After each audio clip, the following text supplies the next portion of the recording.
great British love affair with train travel is as old as the railways themselves. From the beating heart of London's metropolis to the majesty of the Scottish Highlands. Connecting coast and countryside with our great cities, the East Coast Line has it all. Disregard that, it's a glitch. But it's the people who give life to this railway. I won't risk it, I trust you. The Republic of the best form of entertainment on the planet. The East Coast Line carries 19 million passengers a year on 155 train journeys a day, along almost 1,000 miles of track. East Coast is the largest operator on the line. It runs trains, manages stations, and employs nearly 3,000 staff. That's all you do it all day.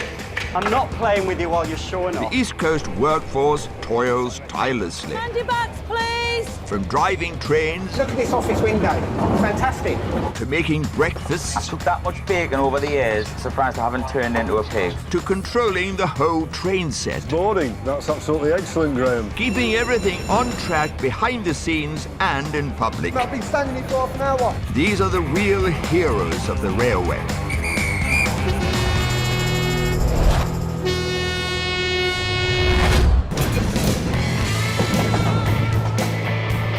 East Coast Trains is one of the British transport network's largest employers. Bonjour! Around 3,000 men and women share a diverse range of duties. Here we go. Whistle while we work. For most, it's so much more rewarding than a boring old desk job. Look at this office window. Fantastic. Not for them a regular 9 to 5. Even if that means dealing with boisterous passengers. We come from Scotland and we are great. Or disgruntled customers. But how long is that going to take? We've already been here for half an hour, mate. I do understand your frustration, my friend.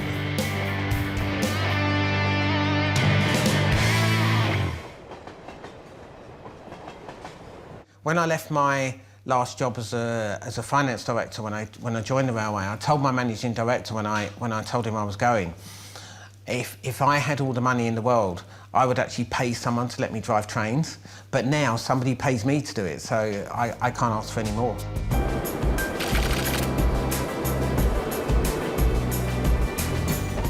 East Coast Trains employs a total of 330 drivers, manoeuvring diesel and electric trains along the backbone of Britain.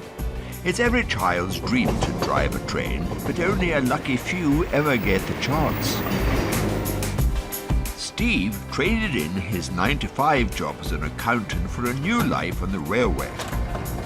First thing I do when I get on the loco is I just check the repair book to make sure there's nothing in the repair book before I put the key in.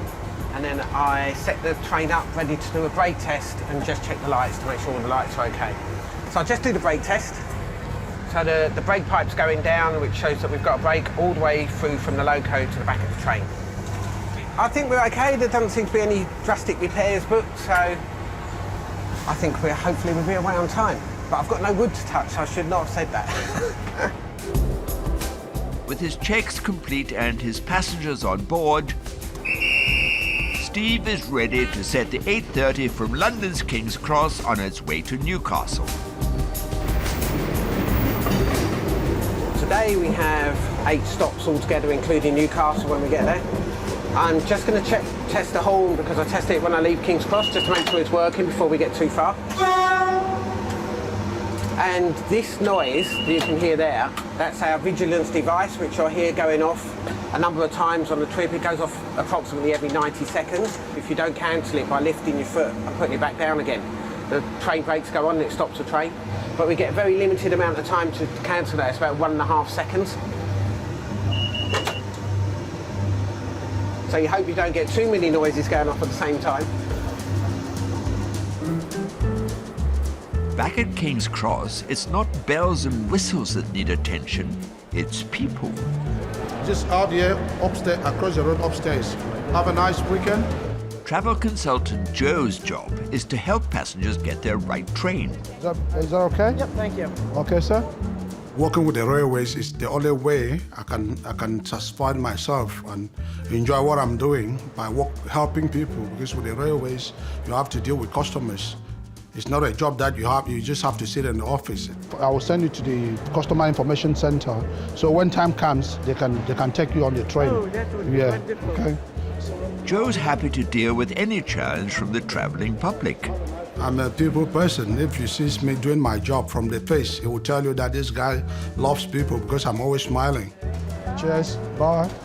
Today, Joe's people skills are being put to the test. Apologies, my friend, my apologies. Yeah, your apologies, but it's not going to get me to where I've got to go, is it? This customer is a bit hot under his collar. He claims he put his money in the machine, but it failed to produce a ticket. I put money into the machine and the machine's eaten my money and hasn't given me my ticket. And the man don't seem to be believing it or something, so I don't know. I've missed the first train, so I'm gonna have to catch the second train now. I'm trying to get to Peterborough. £31 on a ticket, and the man tells me don't use the machine, go to the window and pay. Don't use the machine, it's not their fault that the machines ain't working. Well, I'm sorry, yeah it is. It's your train station. And now I have to wait another 10 minutes while they go and work it out. Joe's manager has gone to check for signs of the transaction. When an incident happens like this, the bosses or myself have to go behind and check to know exactly what is the problem. So my friend, apologies. I know the way you feel, but you just have to be patient. Yeah, Kevin is just going to count the money. Kevin is doing the job. Yeah, he's not doing it properly because the money's inside the machine. He hasn't emptied nothing from the machine. And it isn't printing right because it hasn't printed my ticket. So if he's going to print him something out, how do we know that he's going to print him the right thing out? So I could be here for a long time. No, you're not going to be for a long time. If that doesn't prove it, he has to come back to empty all that out. No, we're going to empty it. We're going to do that. With no sign of a ticket from the machine, Joe escorts the passenger to the customer service desk. I haven't got the money to get to Peterborough. I've just put my £31 in the machine. I need to get to Peterborough. Yeah, now you're saying to me all it is in the machine. The machine doesn't have. Number 14. They can't find no money in the machine. I don't mind if I can get in writing off one of these that I'll accept being fined. I'll get on the train to Peterborough, but I'm going to get fined. But as soon as you lot find where my money is, you lot cancel the fine. That's fair enough. That's at least the best thing you can do. Can't expect me to pay £62 to travel to Peterborough. It's not just passengers who hate delays. Up in Peterborough, Steve's Newcastle-bound service is 2 minutes late, and he's just as frustrated as any paying customer. No drivers like to be late. We tend to moan about the signallers a lot because they're the people who control the signals, and it tends to be the signals that will slow us down. But the railway, it's not that simple because the railway is a very busy place. But ideally, we would like to come into work every day and drive our trains exactly on time that they're supposed to run. But we don't get to do that often enough, unfortunately. You'll see me waving now and again. Basically, it's just a thing we do. We wave to all the other drivers. And the train spotters, if you see them as well. Back at King's Cross, Joe's still trying to solve the mystery of the ticketless customer. You just came up with an idea that they should check the camera to see that if you... But how long is that going to take? I've already been here for half an hour, mate. I do understand. You don't understand because you're doing standing this and I understand. No, I do understand. I do understand your frustration, my friend. Behind the scenes, East Coast staff are frantically checking the CCTV cameras to see if the passenger's story checks out. He pulled something out. He definitely pulled something out. What did he do then? I don't know. Go back. Shift manager Julie reviews the tapes. If that's the case, he's done a card transaction and it hasn't gone through. He's trying to say it's cash. That woman's in a really bad position. Yeah. Back on the floor, Joe's trying to keep things calm. I will try to do my best, yes. So just give some time again. Don't give him some time. I've been standing here for half an hour. Keep saying time. Saying time, mate. And how much was the ticket? 31 quid. So you're looking at two notes at least. But he's got, and also he's got his carry bag in his left hand. So how can you use feet and hold your wallet? How can you take a note out of a wallet with one hand Yeah, and feed it in and hold your wallet. No, I'm not convinced. Let's go and give him the bad news. Thank you. We're just going to go and speak to the customer. I'm going to suggest that we take his name and address details, and we'll do a full cash audit on the fast ticket machine tomorrow. And if the cash machine has got more money in it than it should have, then I'll contact the customer and he can come back for his money.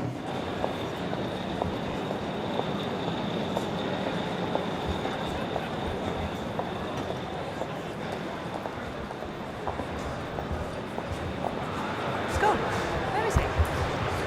Where's the customer? He's gone. The passenger has seemingly, well, vanished into thin air. We're just waiting for the customer to come back. He went for a drink at about 3 o'clock, maybe 20 minutes ago, and he hasn't come back yet, so we'll see. I don't think he's coming back. Joe gets back to work. Gentlemen, you okay? You need any help? I don't think that he's going to come back. He must have realized that he hasn't chucked in the money, so end of story.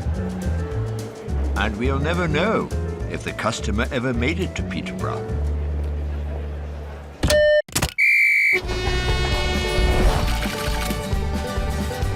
Crew manager Ian goes back to the floor. Morning!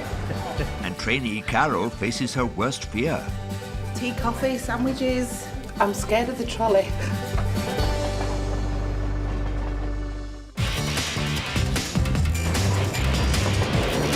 As East Coast trains race through the countryside, they can reach speeds of up to 125 miles an hour. This is basically the power handle, so this regulates the amount of power that I'm putting through the loco. This is the brake handle, so they're the two most important things we use. We're only doing 95 at the moment, but they tend to think when we get up to 125 it seems very fast, but because we're used to it, it doesn't seem fast to us anymore. I probably have to go on a Eurostar for it to appear fast. But then, if you look out sideways, because looking forwards, nothing's going past you that fast, but if you look sideways, you can actually get the sense of speed much more. But Steve's well aware his job is not all about the speed. He does have to stop too, something he takes great pride in. Each time I stop at a station, I try and stop it gently, just in case people are standing up, because there'll probably be people getting ready to get off, so I try and stop it as a nice, gentle stop. That's what I would like if I was a passenger, so I try to do it the same for them. So we're on time now, just about. So we made up that couple of minutes we lost running into Peterborough. Full speed ahead as Steve's on-time London to Newcastle service speeds towards his next stop, Doncaster. To me, this is fun. I really enjoy this. I enjoy coming to work. Look at this office window. It's fantastic. Not all East Coast staff are lucky enough to enjoy the freedom of riding the rails. One employee who is usually stuck behind a desk crunching numbers is crew manager Ian, though he's not one to let the job get him down.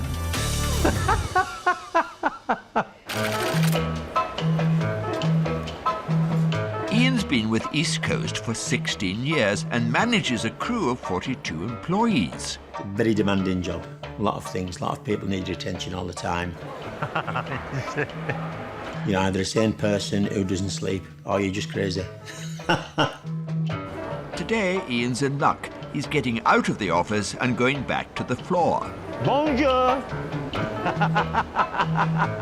As a reward to his crew for scoring highly on a recent performance review. Good morning, Pierre. It's not so much about being a day out of the office, it's all about giving one of my teams a day off to actually go and do something else. That's what today's about, really. And hopefully not fall flat on your face while you're out here doing it. Fingers crossed. Trouble is, Ian doesn't get out much. Morning! Today, he has the responsibility of running the snack bar and is expected to bring in a profit of around £80. Chocolates. Right, I'm logging on. I'm going in. I've been told I've got 11 bacon toasties to sell. So if I sell 12, I'm in trouble. He'll have to sharpen his sales technique if he is to hit his target. He's been given a float of £37.40. I've got a £37.40 float. I'm a cash handler this morning, and my cash handling skills will be questioned if they're up to the match later on.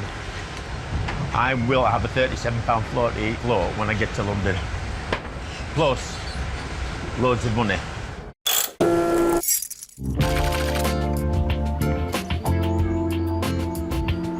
York Station is home to the East Coast Training Academy.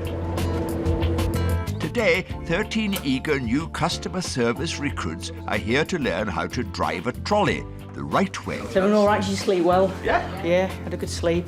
Did you have a nice breakfast? So. The trolley dolly trainees are in the capable hands of instructors Gail and Darren. Right, what I'd like to do today then is operate the equipment in the catering vehicle. So we're going to have a bit of a play, a bit of a touch, which should be more enjoyable for you today. Today is the final training session before the recruits are let loose on a real train and real passengers. We have what we call a wet side and a dry side in the kitchens. Carol is one of the trainees. Like Steve the driver, she's left a desk job to try a new career on the railway. Well, I love travel, so I've always wanted to work for the railways or anything to do with travel. But I looked and there was something there and I applied and was very lucky to get it. But there's one thing Carol is not looking forward to during training. We've got different types of trolleys on board. This is one of the smaller types. I'm scared of the trolley, but it's just something, it's the unknown, isn't it? I'm like, will I be able to push that trolley, etc., and get down those aisles? My daughter used to keep saying, Mother, I just can't imagine with a trolley. And that's you, yeah? Operating a trolley is not as easy as it looks. Well, it is slightly different doing it on the train, because obviously you've got the movement of the train. But the good thing about the train is that you do have the seats to help keep it steady as well. To be fair, I'm not really that worried about the trolley because I've manual handled the trolley before, so it don't really scare me that much. Fully stocked, it weighs 40 kilograms. Imagine manoeuvring that down a crowded carriage. Or even between two tables in a classroom. Does anybody want to help, Cam? Is that 2 coffees? Jack, on the other hand, has had plenty of on-board experience. That is 2.25, please. When I'm working on the standard trolley, I used to just say, oh, I'm working on the standard trolley, until sort of a couple of customers once, I was having a joke with them, said, oh, are you a trolley dolly? And that's just kind of stuck for me. I know of someone who once was going through with the trolley and they actually ran over someone's foot because the person wasn't in the way at the time, but they actually stuck their foot out just as the trolley went past. So that was, yeah, we had to do a lot of paperwork there.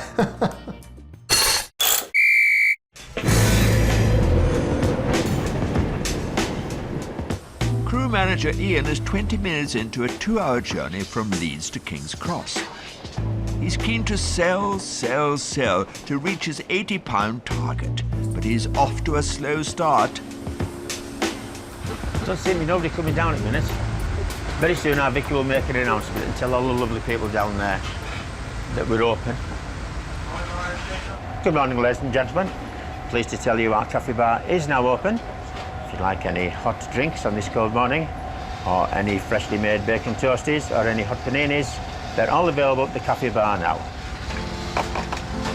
Let's see what happens now. But business is slow.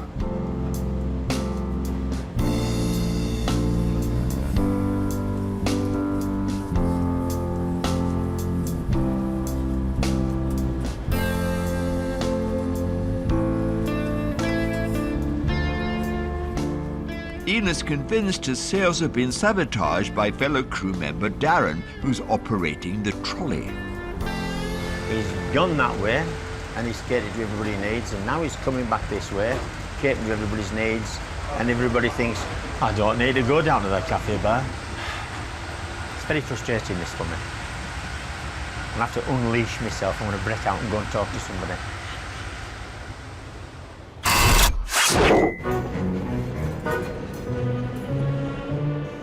Over in York is the moment Carol's been dreading, driving the trolley. First, she must refuel, release the brakes, a quick check of the mirrors, and she's off. Morning, everybody. Anybody want anything from the trolley? Can I have a coffee, please? Absolutely. Her first order, and the cups aren't cooperating. Maybe. Oh, sugar. No, I don't want sugar this morning, thanks. Terrifying. It was just a little bit scary, but I'm sure once you get used to doing it and you're in the training environment, it'll be a lot different than in the classroom.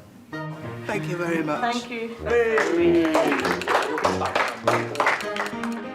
Trolley training is over.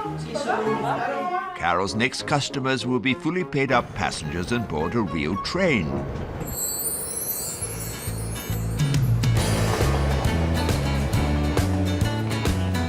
After a miserable morning with precisely 0 customers, crew boss Ian has just about reached the end of his tether. But finally...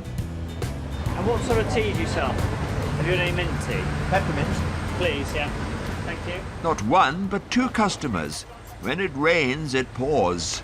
That's smashing. How are you? Have you been Full busy? of the joys. We've been busy. Have you? Welcome. I'm honoured you are my first customer this morning, young lady. It's a grand total of £4.75. £4.75. There we go. Bless you. Thank you very much. Thanks. Bye-bye. Ian's finally made a sale, but not the big bucks he was hoping for. Some espionage is required. Ian takes a sneaky peek at how much his competitor Darren has made on the trolley. The news isn't good. Dazzler is taking 2/3 of the money this train needs to take this morning, which is just as well because we are doing it down here. I've reset me objectives for today this morning. I don't think I'm going to give me 78 quid. Unless I threaten to run down the train naked and say, give me £5 or I'll do it, I don't know. Thankfully, another customer, and maybe he's a big spender. Right, what have you got hot food-wise, please? So we can do an all-day breakfast thing, which is bacon, sausage, egg and all that. I'll go for that, the all-day breakfast, yeah. Awesome. Give us 2 minutes, boss. Got a busy day ahead of you? Another one? So far, no. Later, yes. Yeah. You enjoy. Thank you, mate. Bless you. See you later. Cheers. Here's my maid back.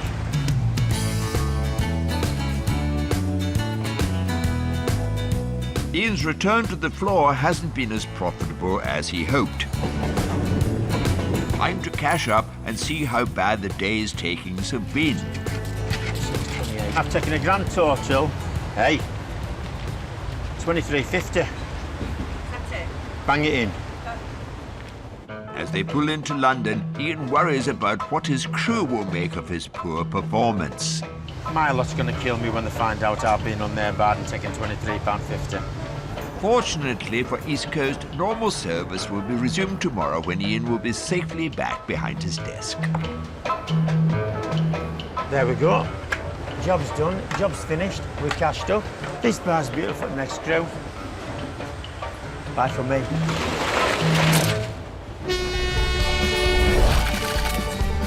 Steve tackles leaves on the line. It's like a car trying to run on ice. A Scottish football team prepares for an important trip to London. There's still a chance to win the league, so fingers crossed. And Carol steps out of the classroom and onto a train. Here we go.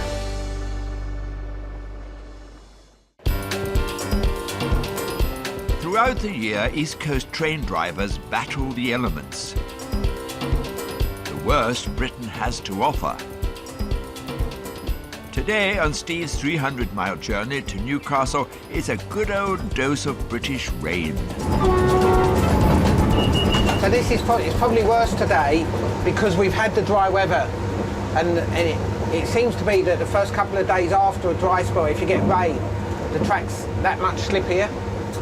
It can be difficult to drive, but it's worse during our infamous leaf fall season. People think it's like a joke that we have trouble when there's leaves on the line, but it is horrendous. First of all, when you're accelerating, it's like a car trying to run on ice. If you've got leaf fall or very bad fog combined, that makes it quite an intense journey because you're concentrating a lot all the time. But whether it's leaves or rain, Steve's got a trick for dealing with slippage. Basically, we have a sander button here, and when we press that, there's sand boxes underneath the loco, and they have nozzles which point the sand underneath, right directly underneath the wheels of the loco, and they help it grip. You could have a day where the train would slip a lot for the whole journey, and you might be using it a lot. I don't know if you can hear the whining noise. That's like they're slipping again, and you start to pick these things up, and it's an experience as a driver over the years that you pick that up. So I'll sand it again for the moment. Steve may have his hands full dealing with leaves and rain, but he does enjoy the solitude. Not a perk for everyone who works at East Coast. Well, there you go. Thank you. Physically, it can be very tiring. Mentally, it can be a challenge. The problem is, as a crew leader for me, I have nowhere to go on a train to get away from people. Because when you're out there, it's excuse me, can you help with this, can you help with that? Which is my role and which I should be. And when I go in the kitchen, I've got all my crew saying, oh, where's this, what's happening with this? What's happening with this? And sometimes you have to go and literally lock yourself in the toilet for 5 minutes just to get a little bit of, clarity.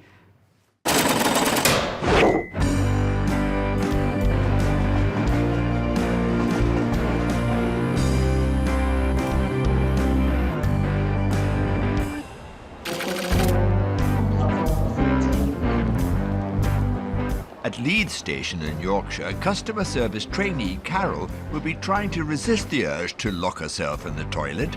It's her first day serving real customers on a moving train. Hiya, are you Maggie? I am. You nice Carol? to meet you, yes, lovely to meet you. You're welcome, love. She's in good hands with her mentor, Maggie. After 11 years on board, she knows all the tricks of the trade.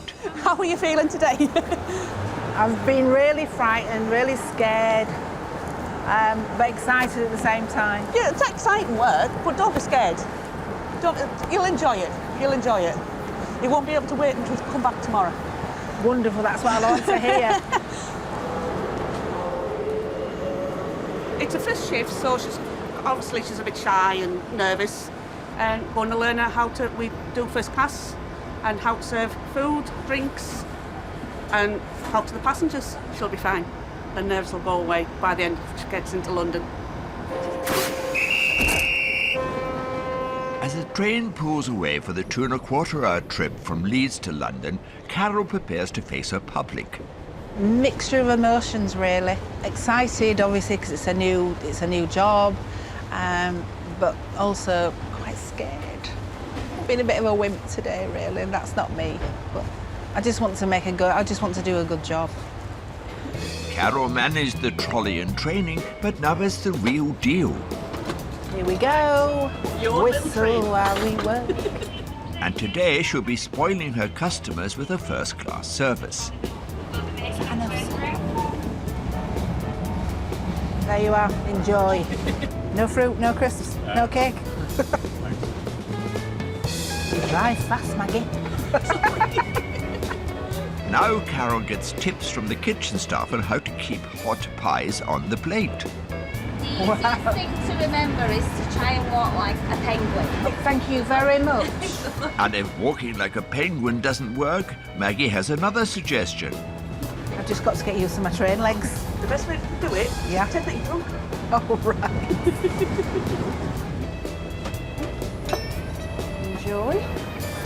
It's fine. The more she does it, the better she'll get, which is fine, because I can see that she's going to be like one of these chatty ones, so she's fine. That's the way to do it. Our next challenge, Sauvignon Blanc. pouring drinks at 125 miles an hour. Sorry, I forgot to ask you, do you want a big one or a little one? You got a big one? I wouldn't have known that this was somebody who was here on her first day. I mean, apart from anything else, she can keep her balance on these fast-moving trains, but on top of that, she can pour tea and milk without spilling it on this fast-moving train. A train full of satisfied customers arrives at their destination, and Carol has survived her first day out of the office. You've done a really good job, this one. Next one's going to be better, so just think positive. I will. Right?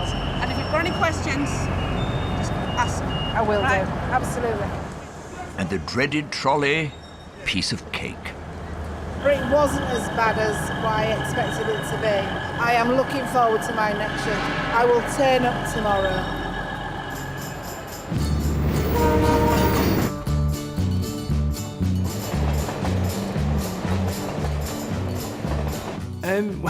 When I first started, I got home after my first few shifts. That's the first week I was going to Glasgow, so it's 14-hour shifts on the train. I stood in the kitchen and my legs were still swaying in the kitchen at home. And after a few years, you do get a balance and a walk to it. And so the odd times you do end up on passengers' laps or falling over them if the train goes over some points a bit rough. You just apologise and move on quickly.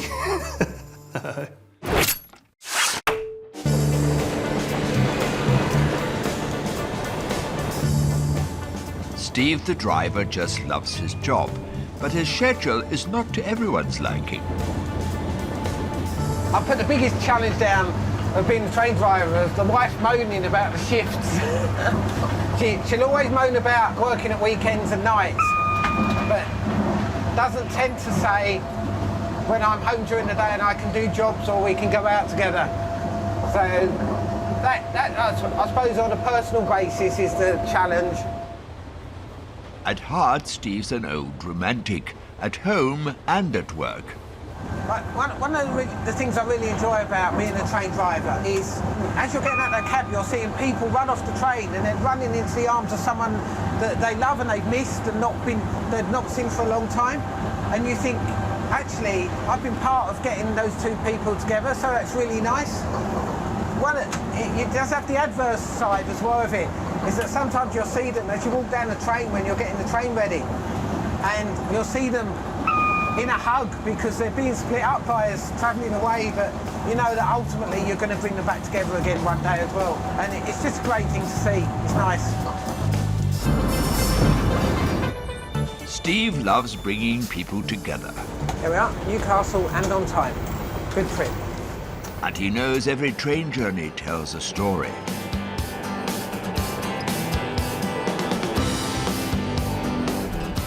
Scotland's capital city, Edinburgh, is home to Waverley Station. It's the second largest railway station in the UK and a northern hub for East Coast trains. Tomorrow, members of the Hot Scots football club will take the train from Waverley to London for an important league game. My name's Neil, I play for the Hot Scots at left back, and we're here tonight for a training session before our big game on Saturday. So we're heading down to London to play against the London Titans in our final away game of the season. And yeah, we're hoping to get the 3 points, still a chance to win the league, so fingers crossed. The Hot Scots are hot, in more ways than one. It's a gay league that we play in. It's certainly not exclusive. We have heterosexual players, we have women players. We certainly don't discriminate in that respect. Oh, good save. It's a community club. It's really about getting people of all ages, sexuality, gender, to come along and play football. The club was founded in 2007 to take on teams up and down the UK. I hope it goes a little bit towards sort of breaking down barriers and the opposition realise that we're not maybe as stereotyped as they might have in their heads. You know, we can play in the mud, we can play in the rain. Our throw-ins are quite normal. So the name Hot Scots is kind of a funny thing. I kind of hope that would encourage people not to take it super seriously. It can be slightly embarrassing sometimes when we're playing just down the regular park or something. Some of the kids are walking by going, "Oh, what team is it?" "Oh, Hot Scots." "Oh, don't ask." The question is, will they live up to their name tomorrow? When they head to London with the league title on the line. Steve has a surprise passenger.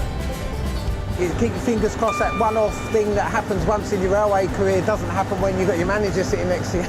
And the Hot Scots ride the rails from Waverley. Are we going out tonight? Don't think we will tonight. No, you're going out tonight. I'm going out. I'm going out tonight with the other team.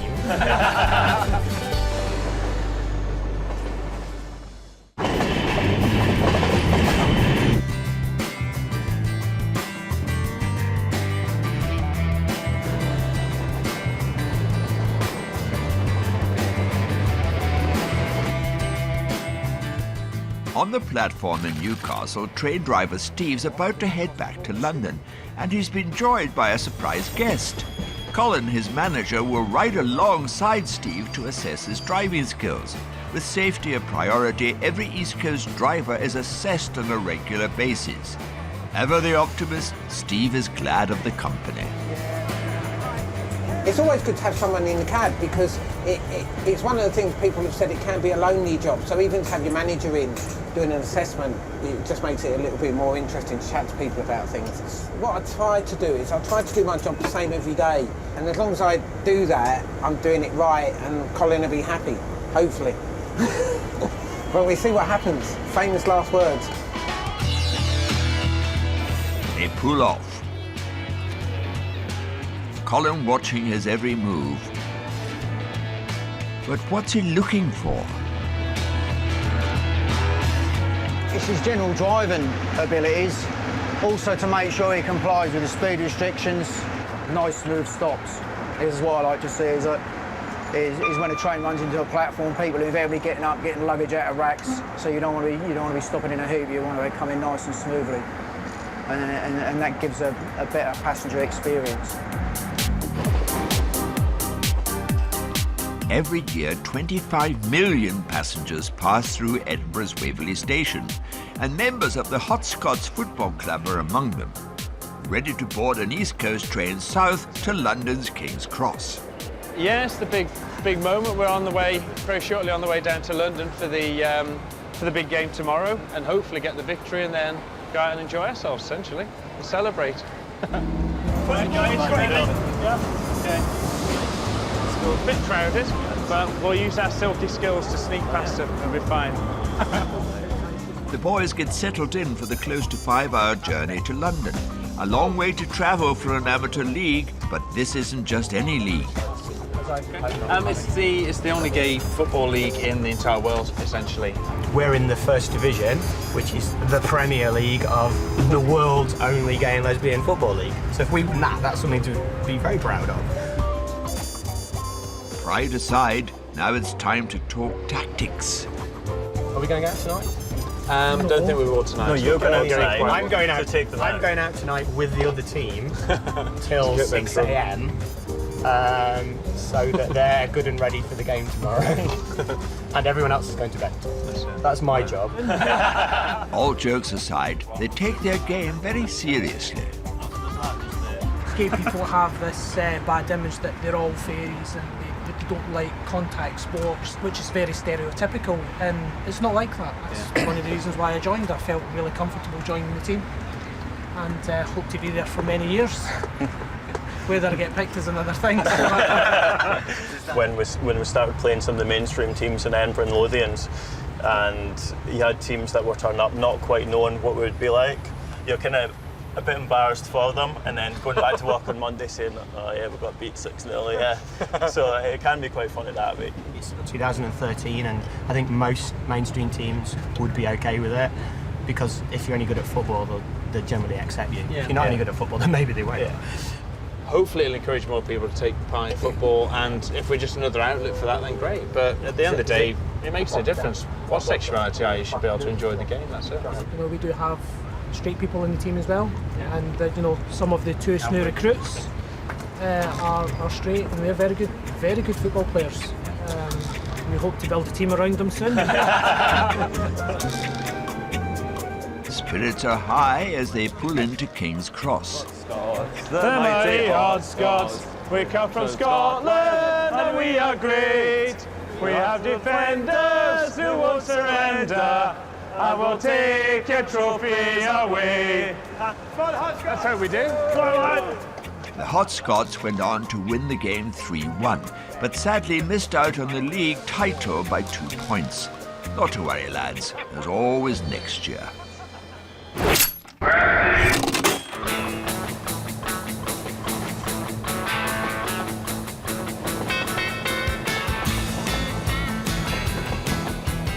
Heading for King's Cross, Steve's trying to score points with Colin as his referee, but the typical British weather is trying to catch him offside.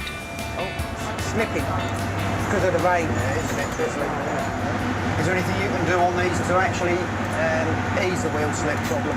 We don't have any sanders on them. Absolutely, we haven't got any sanders. So it's really easing off power until and you're just finding a place at which they will take the power level you've got.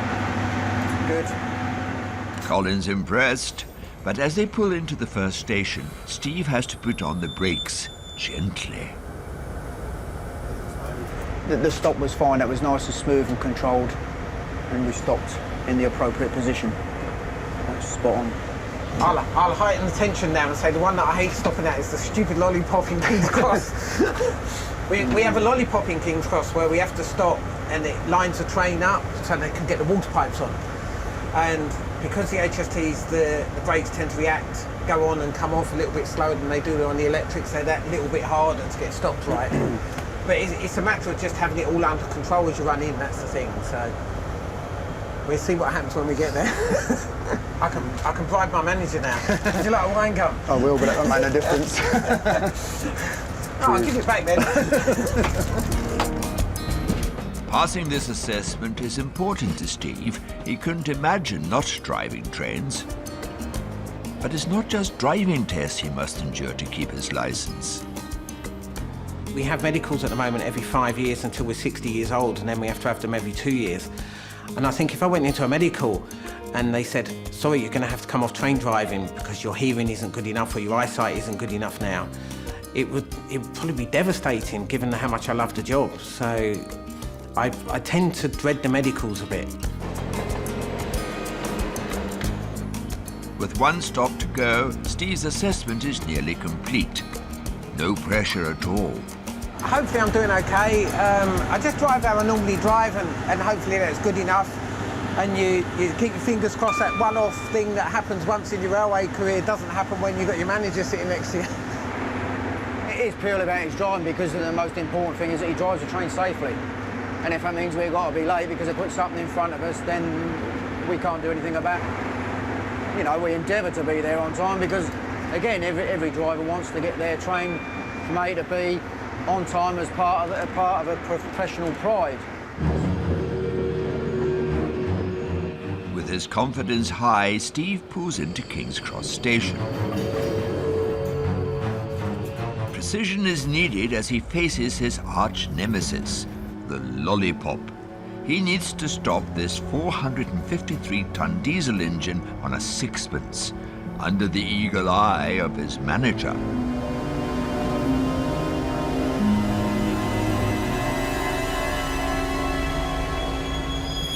That'll do you fine there, spot on. Inch perfect. He made it. This is the lollipop that it's probably the one thing that I would say is a little bit of pressure when you run an HST into King's Cross. I'm keen to not be the person who somebody else gets called down later on to move the train because they can't get the pipes on it. So, no, it worked well and I was pleased. But what does Colin think of his efforts? I'm very happy. He's shown a very good level of confidence and professionalism throughout the day, so I'm more than happy with his performance today. Any questions you want to ask? No, that's fine. I'm happy with Good. the assessment. OK then, good. Right. Time to go home. It is time to go home. Colin's happy. Steve can finally relax. Looks like he'll be back in the driver's seat tomorrow.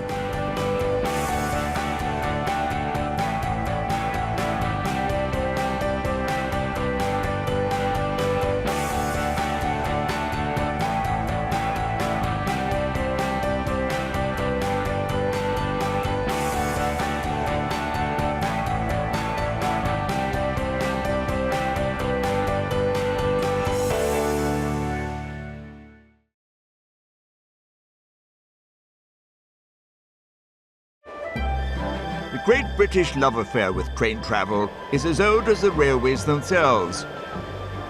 From the beating heart of London's metropolis to the majesty of the Scottish Highlands. Connecting coast and countryside with our great cities, the East Coast Line has it all. Disregard that, it's a glitch. But it's the people who give life to this railway.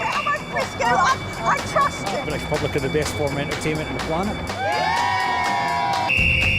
The East Coast Line carries 19 million passengers a year on 155 train journeys a day.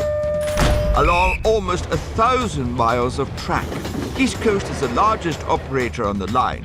It runs trains, manages stations, and employs nearly 3,000 staff. That's all you do it all day. I'm not playing with you while you're showing The off. East Coast workforce toils tirelessly. Handy bags, please. From driving trains Look at this office window. Fantastic. to making breakfasts, I've cooked that much bacon over the years, surprised I haven't turned into a pig. to controlling the whole train set. Morning. That's absolutely excellent, Graham. Keeping everything on track behind the scenes and in public. I've been standing here for half an hour. These are the real heroes of the railway.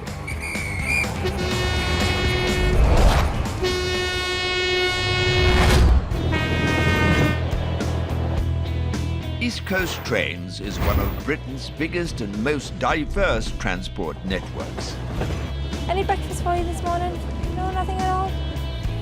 There are 53 stations on the line, from the big city slicker that is London's King's Cross Okay, sir, jump on the train.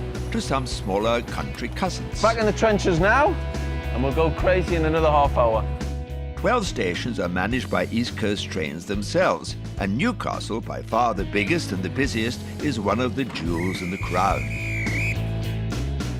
A Grade 1 listed building, the station has 12 platforms and handles nearly 8 million passengers a year. Train now at platform 2 is a 1944 service to Edinburgh Waverley. The local staff who work here take a jaunty pride in the smooth running of their station. Try and keep Newcastle's image cleaner. Take your time, sir. But they never know exactly who or what is coming down the line. They see it all here, the good, the bad, and occasionally the very ugly.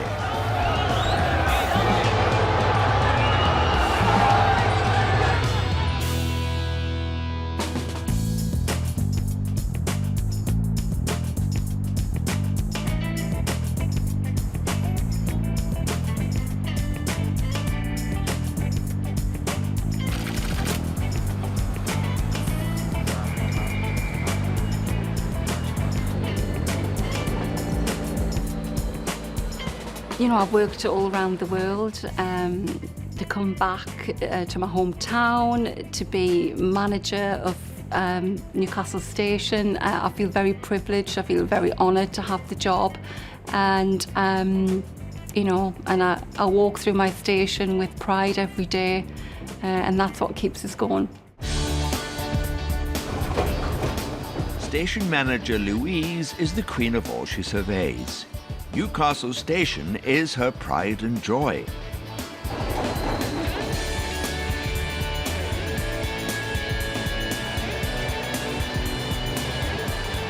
I have to keep an eye on these vents because it gets very, very dusty on there. Yeah, it's white paintwork, so... The station is Louise's home from home, and nothing escapes her beady eye. Look at that handle. Let's get a new handle ordered for there. Yeah, you can see. You see here? Marks on the walls. Yeah. Staff say that I never carry a handbag, I carry a bucket and mop.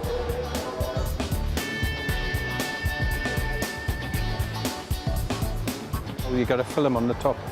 That was just cleaned Yeah. yesterday as well. Yeah, I know. Okay. Louise has a crack team of customer service assistants whose job it is to look after passengers and keep the trains running.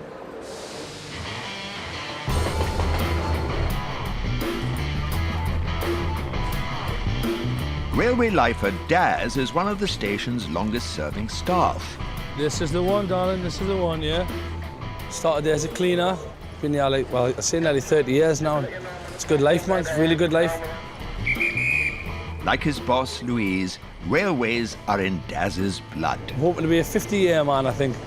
I've worked it out. If I do a 1-year extension, I'll do 50 years. I'll get that for you. If you step inside the door, I'll get it on for you, OK? Part of Daz's job is the safe dispatch of trains. Believe it or not, there's a lot more to it than blowing whistles and waving. Daz must make sure his trains leave on time, or East Coast pays the price. If the train leaves late, then it incurs costs to our companies. We have to pay Network Rail, because obviously it might delay something else. That's another one away safe and on time. East Coast is running well today. No route problems, sir, if anybody asks. mainline trains are too long for just one person to dispatch safely. Step up Daz and John, Newcastle's dynamic duo. The train's about 1/4 of a mile long, so if that, it's a big thing to look after. It's eyes in the back of your head.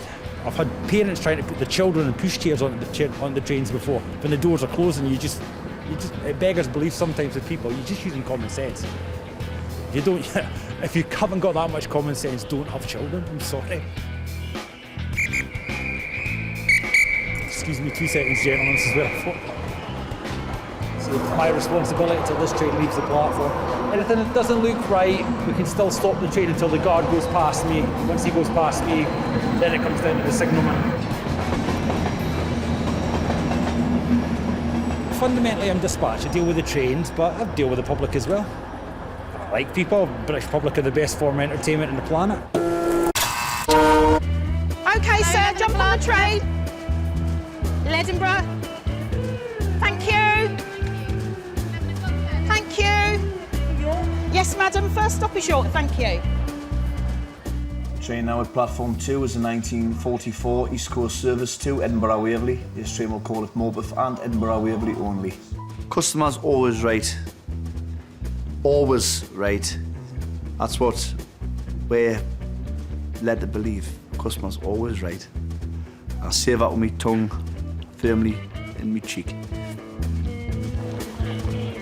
Keeping customers happy is a high priority for the station staff, and a simple thank you can make it all worthwhile. Oh, that's that lady that you helped with the bag on the train. Oh, sent right, a lovely aye. little card in. Oh, let's have a look.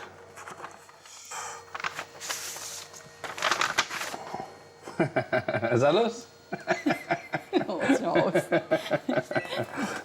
Oh, I remember the one the bag went to Durham and we got it back. That's right, aye. That's nice, isn't it? Oh, well done, well done. thank Right, you. I'm going to put Cheers. I'm going to put your little You're eternally grateful. All right, on the board. letter yeah, on lovely. the board, okay? Thanks, boss. Cheers. Each thank you letter gets a place on Louise's special board of praise. Mrs. Jones is everybody, so our customers that go on the trains, coming through the stations, we call everyone our Mrs. Jones customer. It's Louise's baby, yeah, she loves that kind of thing, aye, definitely, aye. So I'll be in her good books for a few weeks with that one, eh? Whenever I do anything wrong, she comes in with a stern face, I'm just going to wave my card at her and that'll keep her nice, and she'll be happy with that. I've got it in my pocket for at least a couple of days, yeah. Customer satisfaction may be important, but customer safety is paramount. In 3 days' time, Team Newcastle needs to be at the top of its game, as around 3,000 football fans will descend on the station for one of the country's biggest grudge matches. On Sunday, we've got a very busy day because we've got the Sunderland Newcastle derby game. It's going to be a big day. The city's electric, lots of planning in place. It's a match of such intense rivalry that the threat of violence is a real concern. Two sets of fans, two teams that hate each other, two sets of fans who are very volatile on that day, probably go to work on the Monday and be best of mates, but for that 1 or 2 days a season it's crazy.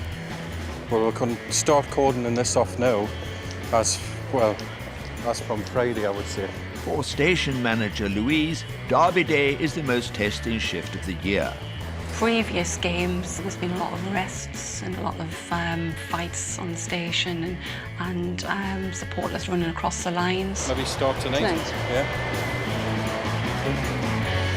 But the last 3 years, it's been in a very controlled manner, and touch wood, there hasn't been any incidences.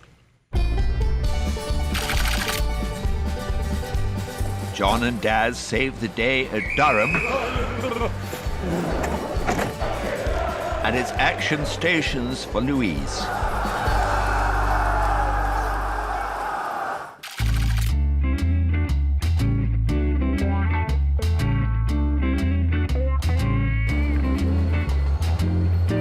It's early afternoon in Newcastle, and information controller Daz has a short announcement to make.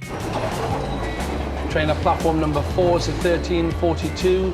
Cross-country train service to Penzance, calling at Durham, Darlington, York, Leeds, Wakefield, Westgate, Sheffield, Chesterfield, Derby, Tamworth, Birmingham, New Street, Cheltenham, Spa, Bristol Parkway, Bristol Temple Meads, Taunton, Tiverton Parkway, Exeter St David's, Newton Abbot, Totnes, Plymouth, Liscard, Bodmin Parkway, Lostwithiel, Parr, St Austell, Truro, Redruth, Camborne, Hale, St Irith and Penzance. Platform 4 for the 13:42 cross-country train service to Penzance. See how long that is? It's ridiculous, man.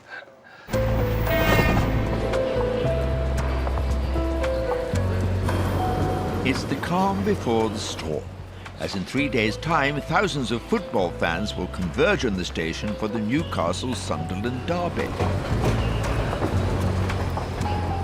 For station manager Louise, the day requires meticulous planning. My plan for the day is to make sure everything runs fantastically without any safety incidents.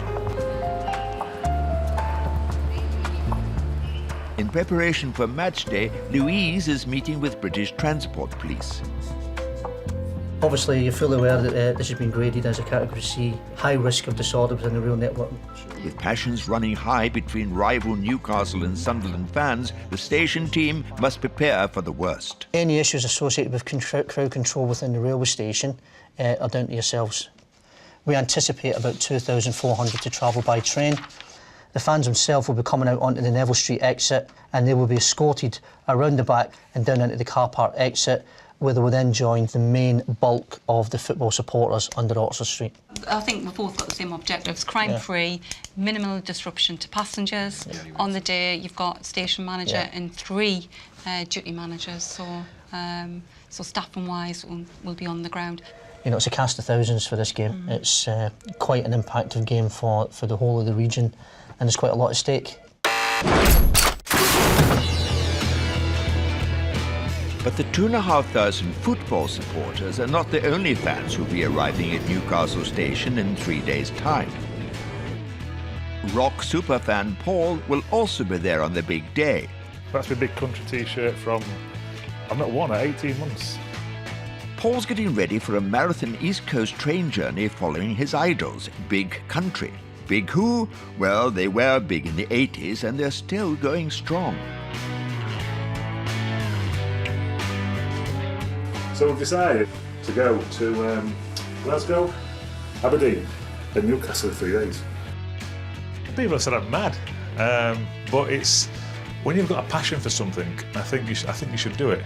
Paul's passion started when he was in the RAF, stationed in the Falkland Islands. 8,000 miles away from a wife. I'd been married less than a year. So then the music, that is when it really kicked in. That's all I live for, music. The album's called The Journey, and that's what we're going on. And we're all going on this journey because in life, that's what it's about. You know, we're all on one big journey. And his journey starts at the crack of dawn at Doncaster Station. It's 6 o'clock and we're like 15 hours away before the first chords go from Big Country, but here I am now. I'm actually buzzing, waiting to, and I still have to wait 15 hours. That's what it is, it's crazy.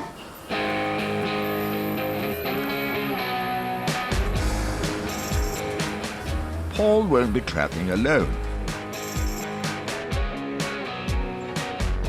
3 stops up the line at Darlington, another Big Country fanatic joins him, and he's called Paul too. So I've done, I reckon, 45, 46 gigs for Big Country. How many have you done now, you reckon? This is my 180th tonight.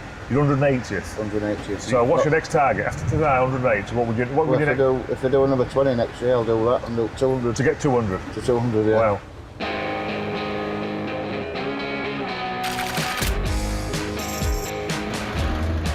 Glasgow, and for one night only, home to the 2 Pauls musical heroes. We're now in our Big Country mood. Come on, and look at Paul, look his all his badges, see? Best band in the world. The transformation, isn't it, yeah? This morning you saw what we are and we're just mental on Big Country. That's what it means for us still. These are all albums and essentially it's Paul's 108. Paul K's 180th gig, Big Country gig, you know. 180!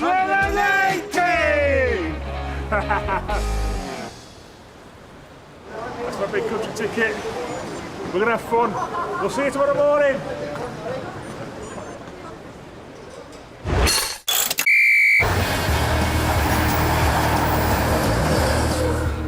certain days in the year test certain stations to the limit.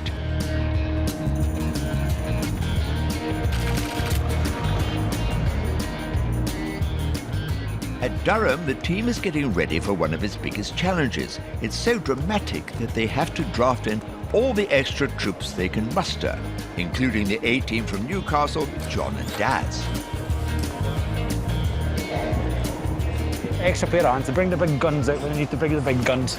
Break the box and let me out. Morning, sir. You off to London? Yeah. Would you like us to take care of your bag and we'll put it in the guard's van, sir? And you'll be to collect that at the other end? The team is preparing for what's known as the Exodus, the day Durham's 15,000 university students and all their worldly goods leave town. Yeah, we're students at Durham and it's the end of term, so we're all going back to our homes, which is really exciting. Never seen Durham Station have so many customer service people around, actually. Yeah, they're really helpful as well, though. Yeah. We didn't have the help that we've got today, it would be a lot worse.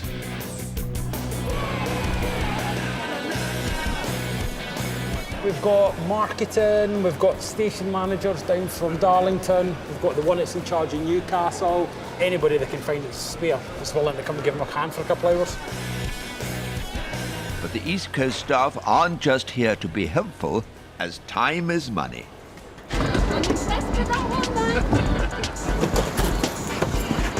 The team can't rely on sleepy-headed students to get themselves and their bags on board in time, and any delays can incur fines of thousands of pounds. We've got 90 seconds to get a train from stop to start and off the platform, so when the wheels stop, the 90 seconds begin. If the train is delayed, we get fined for every minute of delay time that we incur. So there is high pressure on this.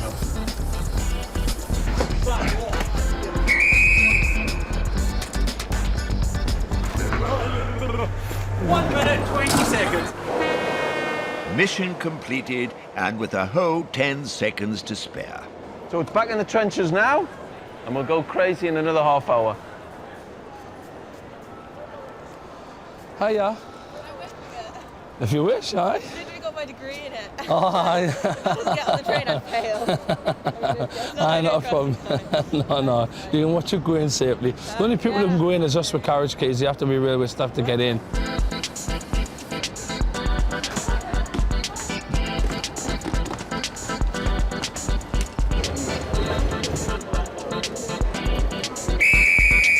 I had 1 or 2 delays in the platform, but you've just got to accept that, take that on the chin. By close of play, the supercharged Durham team have dispatched 10 trains, sending around 2,500 of Britain's brainiest and their dirty washing homeward bound. And they pulled it off without any costly delays. It's been a cracking day. Enjoyed it. Back to Newcastle for the rest of my shift.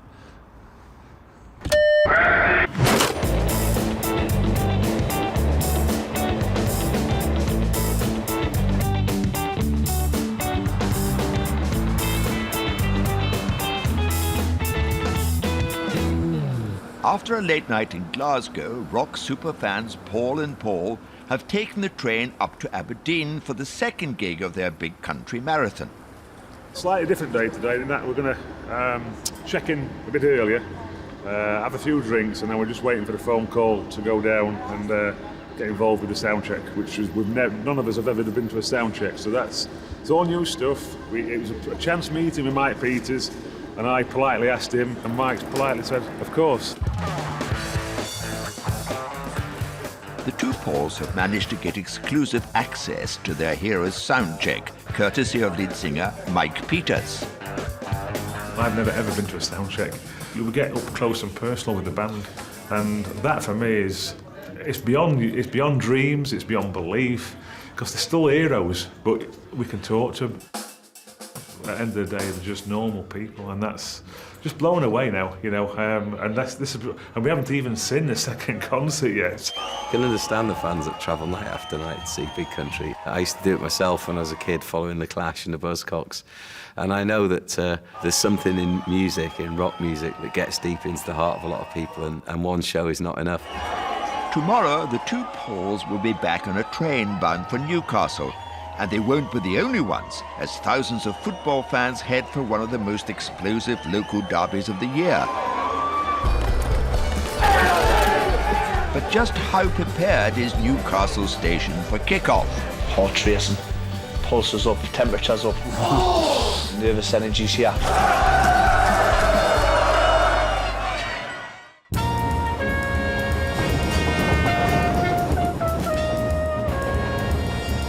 Before I started working on the railway, I was playing a lot of football. I was going on a lot of football trials and what have you.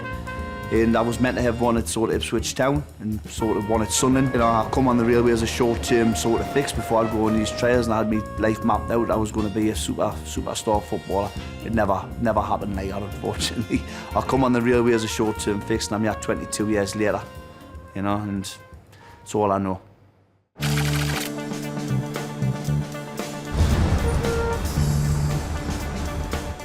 It's the day of the Newcastle-Sunderland football derby. It's a potentially volatile clash, and the station could easily become a flashpoint. Today, months of planning between East Coast trains and the police will be put to the test. This is always a tense fixture, but the stakes are particularly high today. If Newcastle beat Sunderland today, I think we're 5 points clear of a relegation spots at the minute. So if Newcastle win today, we'll go 8 points clear with only a few games left, so Newcastle would be safe from relegation. So it's a massive game for both teams, you know. It's 10 in the morning, and with a midday kick-off, the station's already filling up with local Newcastle fans as well as regular passengers. With thousands expected to pass through the station, anything that could be picked up and thrown must be cleared. But there's one object that's proving tough to shift. Well, you'll get that off, no bother. It's the deal off that will be the problem. Someone's left a tricycle locked up to a railing, slap bang in the middle of the concourse. We've tried to get in touch with NE1 to come and remove it, but they're not like us, they don't work weekends, so we're having it removed. Note that one. On this way. The deal off the one. Rest it on there. Right as close to the edge as you can.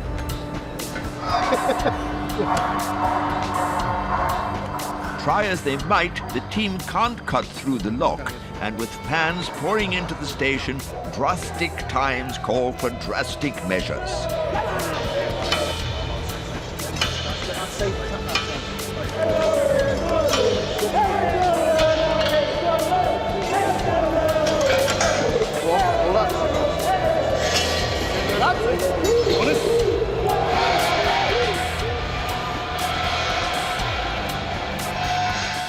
Just in the nick of time. The first of several special trains packed with Sunderland fans is about to arrive. This is a calm before the storm, and we've got everything, all the preparations in place, and we're just waiting for the special service to arrive.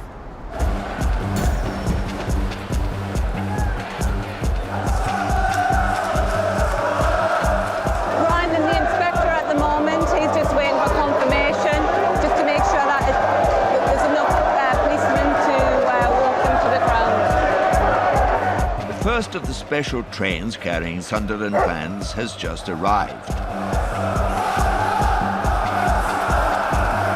The plan is to keep them together, away from rival supporters and under police escort, all the way to the ground. Tactical plan around meeting the special trains in is we'll ensure that there's a cordon in place, and then we'll escort those individuals off the train and out of the railway station. We're just making sure that we've got a sort of like a sterile corridor just to minimise any risk of disorder. The Sunderland supporters are held in a car park at the edge of the station until all the special trains have arrived and the fans can be escorted to the ground.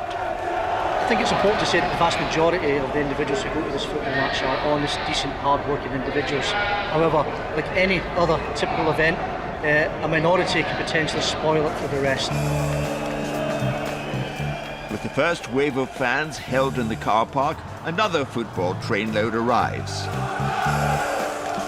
Police rush back and repeat their routine. Yeah, more than here, just so they can get the lines in order over there to escort them out. Louise has held her nerve so far on a very tricky day. There's women at work here who actually take like the day off because they just hate Derby Day.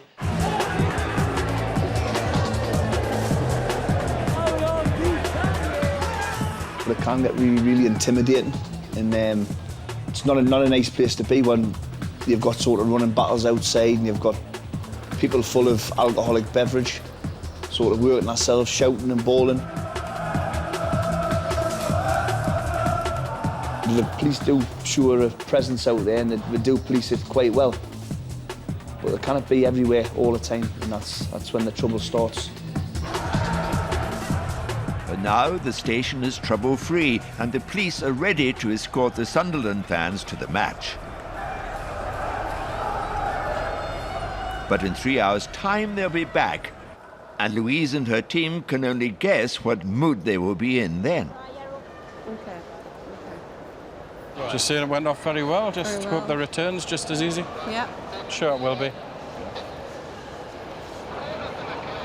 Back to normal running for a few hours. Cup of tea. Cup of tea. Time for a nice cup of tea, for everyone that is, except Mark. He has a wee problem to deal with.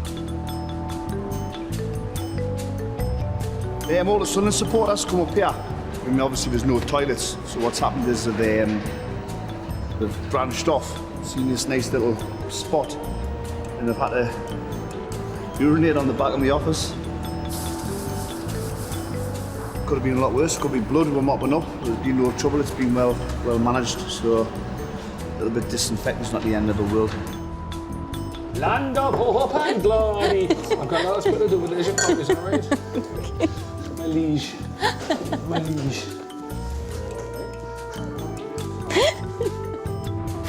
It may be calm now, but things are bound to hot up after the game.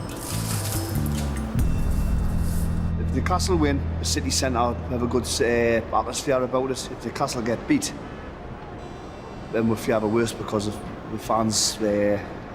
The natives will get restless and there will be disturbances, but let's just hope that there's a fair result up St James's Park today. I'm sure there will be. I'm sure that the home fans will be happy.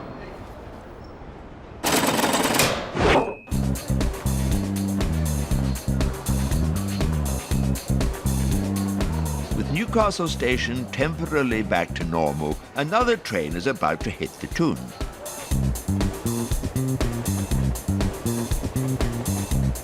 Rock fan Paul is completing the last leg of his epic East Coast journey following 80s rock idols Big Country. He's just got a message from his daughter, who's waiting at the station. She's just sent me a text at the phone. Just read this in your stars, laugh out loud. Don't let them travel wear you down, because you'll feel a sense of achievement at the end of the day. How ironic. Now, that's fate.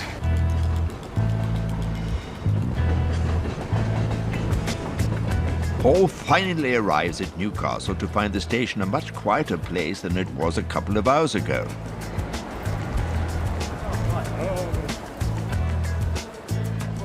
Just arrived at Newcastle. It's full of police, and I've got my daughter now, so we're on the third gig. My third gig of this tour, the journey tour, and it's Fiona's first gig tonight in Newcastle. So it's a bit of excitement now, because obviously Fiona's probably been listening to the album more than I have, but I've been listening to the live music, so I've got my musical buddy back now. On his journey, Paul will have travelled over 700 miles and rocked along to 54 Big Country tunes. Whenever I talk about Big Country, my last two words are always stay alive. And I think Fiona knows as and when I do pass away, I think on my tombstone will be stay alive. I'm in love with big country, and I don't admit in that.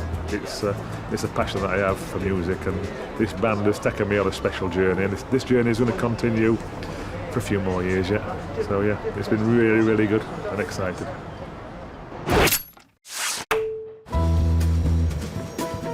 Newcastle station may be quiet now, but it's still a very tense time for some of the staff. Newcastle fan Mark doesn't quite have his mind 100% on the job. 5 minutes to kick off. Heart racing, pulses up, temperature's up. The nervous energy's here. Hey, hello, mate. Nervous, mate? Nervous? Alright, it's a couple of minutes again, isn't it, yeah? Hey.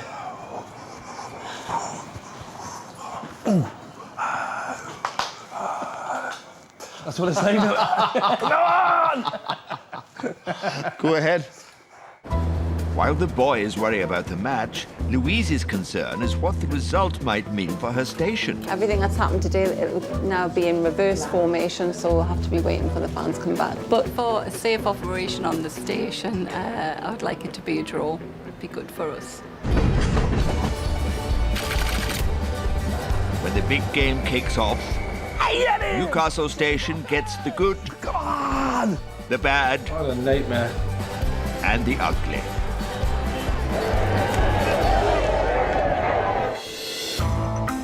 The hotly contested Newcastle-Sunderland football derby kicked off 15 minutes ago. At the station, for Newcastle fans Mark and Daz, the love of the tune is too hard to resist. No, we're not. No, not like that. No, we're not on the football page. No, we're not allowed to have that on the internet. Get in. Yeah. Oh, here we go. Oh, no. When Sunderland scored the first goal, Daz just can't keep his cool. What? Castle's getting beat. Sorry, boss. Sorry. The current score is 1-0 to Sunderland. Not very good. Louise and her staff are worried. A Sunderland win would mean trouble is more likely. If Newcastle win, then normally you'll find the Sunderland fans start leaving the stadium and they all don't come out all together, so that's good for us for crowd control in the station. If Sunderland win, then there could be a few disgruntled fans and perhaps a few fights. Not good for us at Newcastle because, well, not good for me because I'm on all day. It might be rather a difficult shift, the rest of the shift. It's not good for the football and it's not good for the supporters later on because it turns a little bit crazy, to be honest. Oh, it's just still a goal! Newcastle are 1 down and Daz is gutted. Cece's getting chance after chance, but he's not putting out the way. 60 minutes in and good news for Daz. It seems Newcastle have equalised. Come on! It means so much, man! It means so much! Even better if we can pull another goal. Be a good result for us and make the shift go a lot easier. But the Newcastle goal is disallowed. Daz is on an emotional roller coaster. I said it was going on, would it be offside? I only just noticed it is, aye. I'm going to have a quick tour. Okay, Phil, no problem, but no bother. Still, it's 1-0 to them still. What a nightmare. And Daz's nightmare is about to get worse. With just 10 minutes to go, Sunderland score again. Oh, Tower. They've just scored a wonder goal, Sunderland, like. What a goal. They haven't won since 2000 and this is it. This is their day to day, I think, like. What is it now, 3-0? Oh well, at least one side will be happy. Thanks, you sit.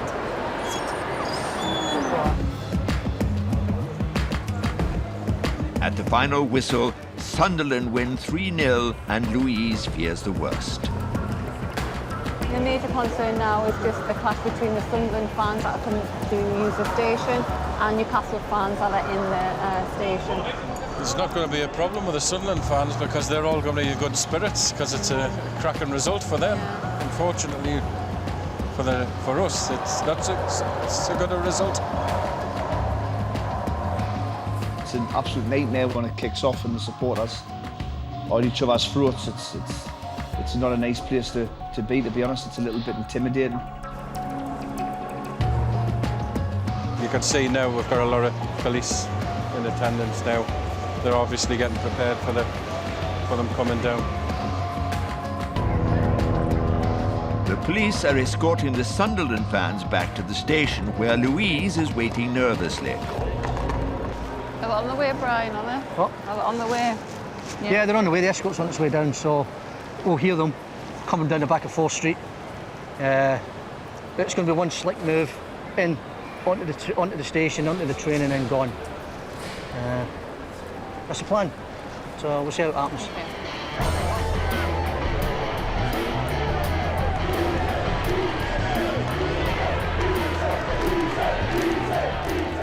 En route to the station, the victorious Sunderland fans taunt their Newcastle rivals who are growing increasingly agitated. Yeah, for information, we've got large crowds, repeat, large crowds at the top of the west end of Newcastle Central Station, possible estimate about 200, 250. The police are trying to keep the sets of rival fans apart.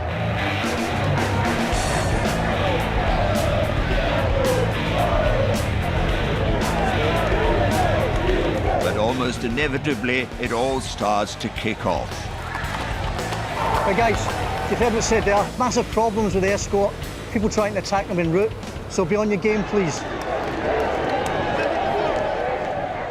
With skirmishes breaking out in the city centre, the police need to get the Sunderland supporters out of town fast. For Louise, it's becoming the stuff of nightmares. Suddenly, a large group of Newcastle fans break through into the station on the hunt for their rivals. Apparently we've got a load of supporters coming down there, jumping over the barriers. Dog handlers to the front end of the station. Dog handlers to the front of the station. Some supporters start throwing things at the police.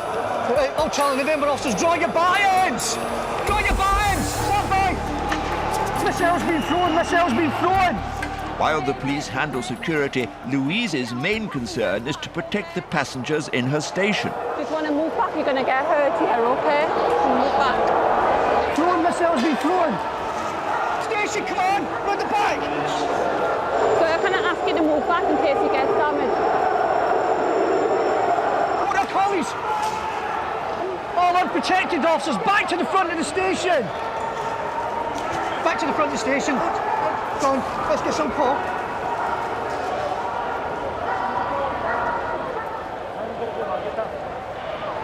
How did those fans get there? Do you know? Don't know. I don't know.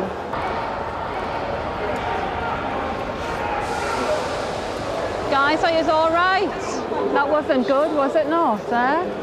And what they've done is they've climbed over the gates and tried to get a platform 12 and thrown things. But that was bad.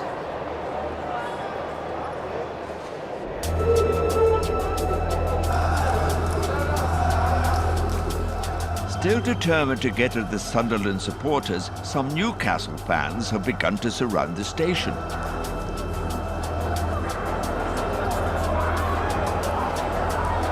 it the Newcastle fans that's throwing the stuff? What, they're throwing the stuff at us? To protect everyone inside the station, the police form a human shield.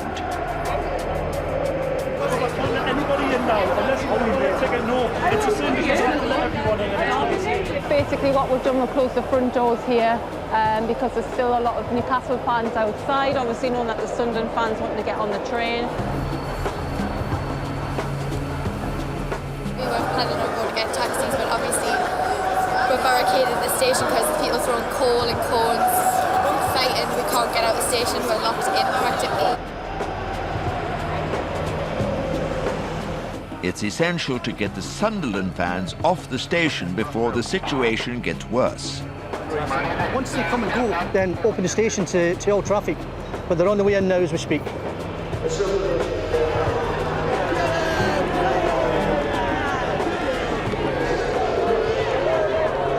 need to get them as quickly as possible onto this set here and then out the station. Finally, the Sunderland supporters board their trains.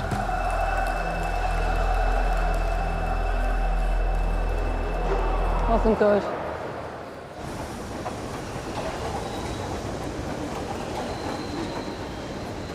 It was quite a scary situation because we're thrown things.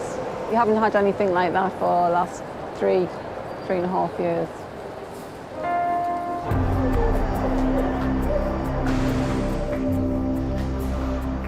The skirmishes have left a trail of devastation. I did tell you this kick off when we get a result like this, as you can see by the damage and the missiles that's been thrown. Even some vehicles in the staff car park have been damaged. I think this is one of the worst hit ones. You can see the dent in the car. Well, they used these cars here to jump up onto the roofs to get the leverage over the fence. And that's how they've actually gotten onto the station, because this is all cordoned off. There's about 4 or 5 cars there that's damaged. But it's not just the station that has felt the effects of a difficult day, it's been tough on its keeper. It's very distressing to see this happening on my station. It's my second home. I spend the majority of my time here. And, you know, I'm responsible and I need passengers to feel safe here.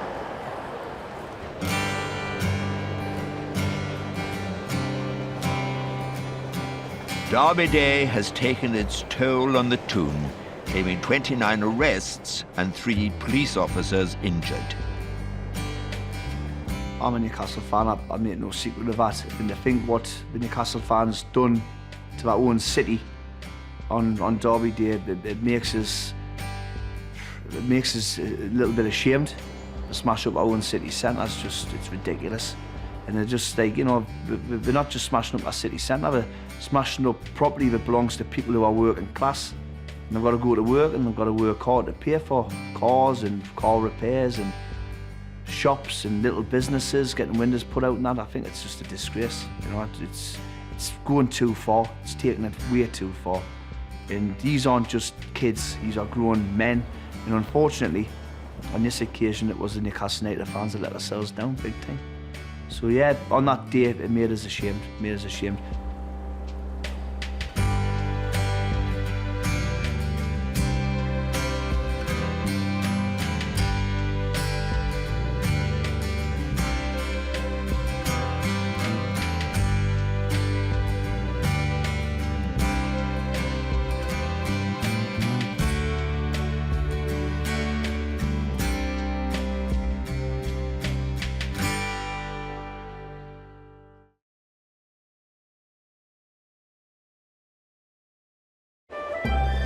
The great British love affair with train travel is as old as the railways themselves.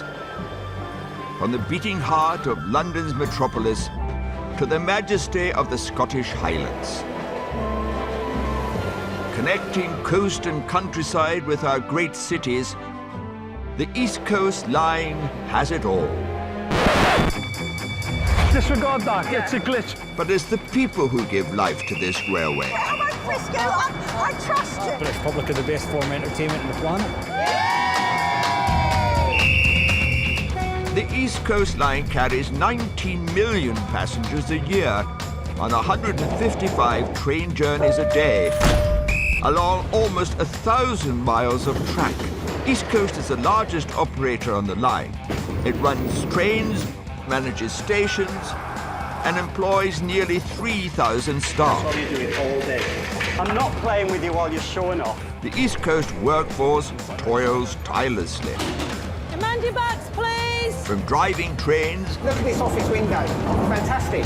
to making breakfasts, I've cooked that much bacon over the years, surprised I haven't turned into a pig. to controlling the whole train set. Morning. That's absolutely excellent, Graham. Thank you very much for that news. Keeping everything on track behind the scenes and in public. I've been standing here for half an hour. These are the real heroes of the railway.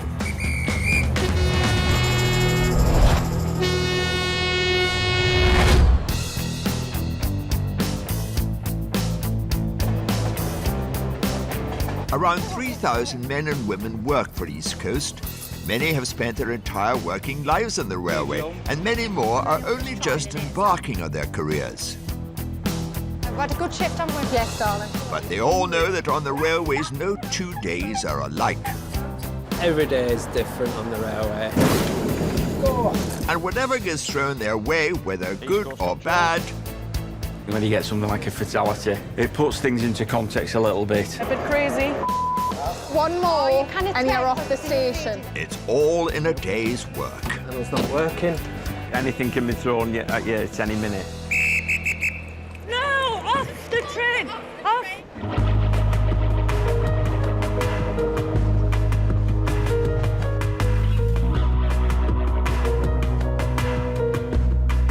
Late March, officially it's spring, but the Great British Winter is having one last hurrah. Just when everyone thought they could pack away their cold weather gear, Britain's woken up to the worst March snowfall in 30 years.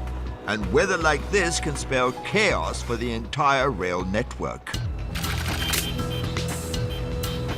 It's running a little bit late, so we're about another 9 minutes or so. At York Station, East Coast rookie dispatcher Liam is manning the information desk. It's been a bit of a nightmare so far today, really. Heavy snow right across the country. A lot of our services have been delayed. It really is causing chaos, to be honest. You had a nightmare journey so far? Joking. Where have you come from?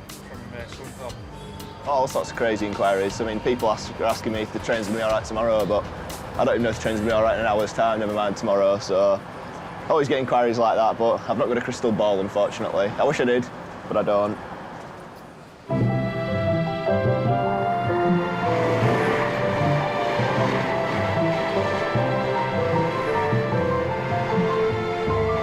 Can I see tickets, please? That's it, excellent. There you are. Thank you very much. Good morning. There you are. Thank you very much. A snowstorm was the last thing guard Adrian expected when he boarded his Newcastle-bound train this morning. Oh, it's getting deep here, isn't it? Look at that. A couple of inches deep at the platform. Oh, we're not even halfway there yet.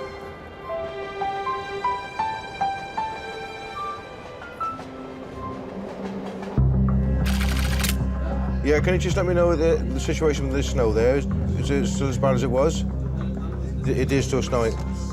At the control centre in York, the beating heart of the East Coast operation, the team is busy monitoring all services and ensuring communications are up to date across the network for crew and passengers.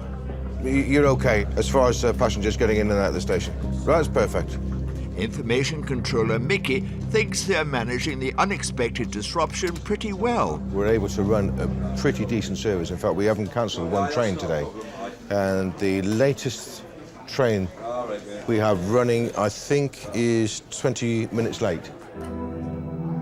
But all this could change if the weather conditions continue to worsen. There's some more snow forecast for the next 24 hours.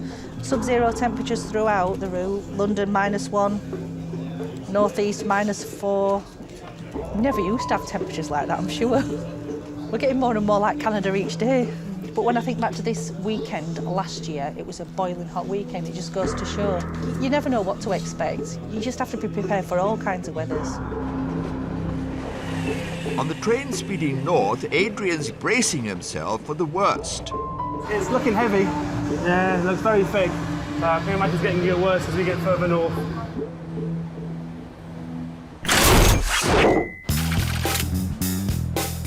While the train crews battle through the snow on their way north, back at King's Cross, young customer services assistants Jack and Bianca have landed a plum job. East Coast is rolling out a new uniform, And this lucky pair will be modelling the collection on its first public outing.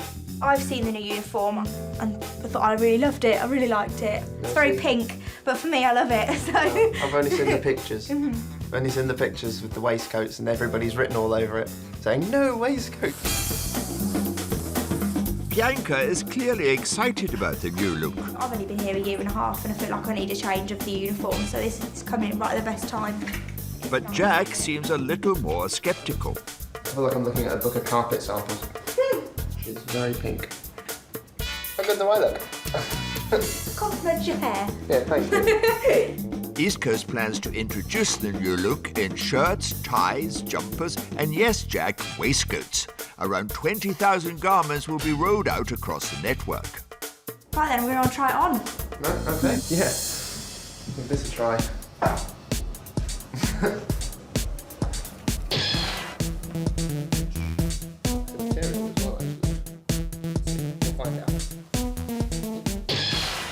Yeah, pinning it around the back there. Looks like Jack is coming around to the new image. But yeah, there you go. Ready for customer service. What do you think? Very nice. I think yours fits a bit better than mine. Yeah, your waistcoat doesn't... It fits. I can't pinning it around the back there. Jack and Bianca will be modelling the new uniform in the East Coast service from London to Leeds, and it's almost departure time.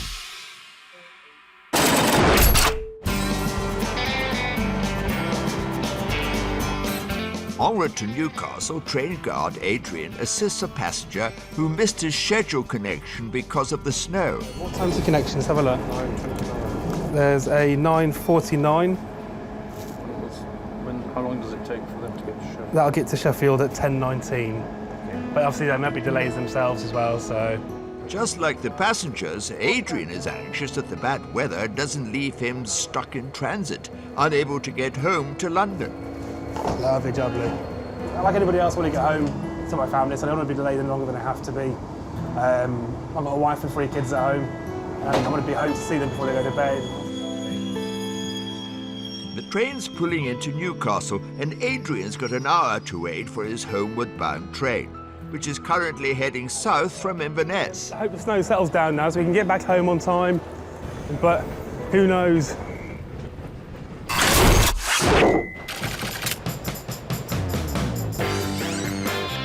Back at King's Cross, Jack and Bianca's impromptu fashion show is about to begin on the Leeds-bound train.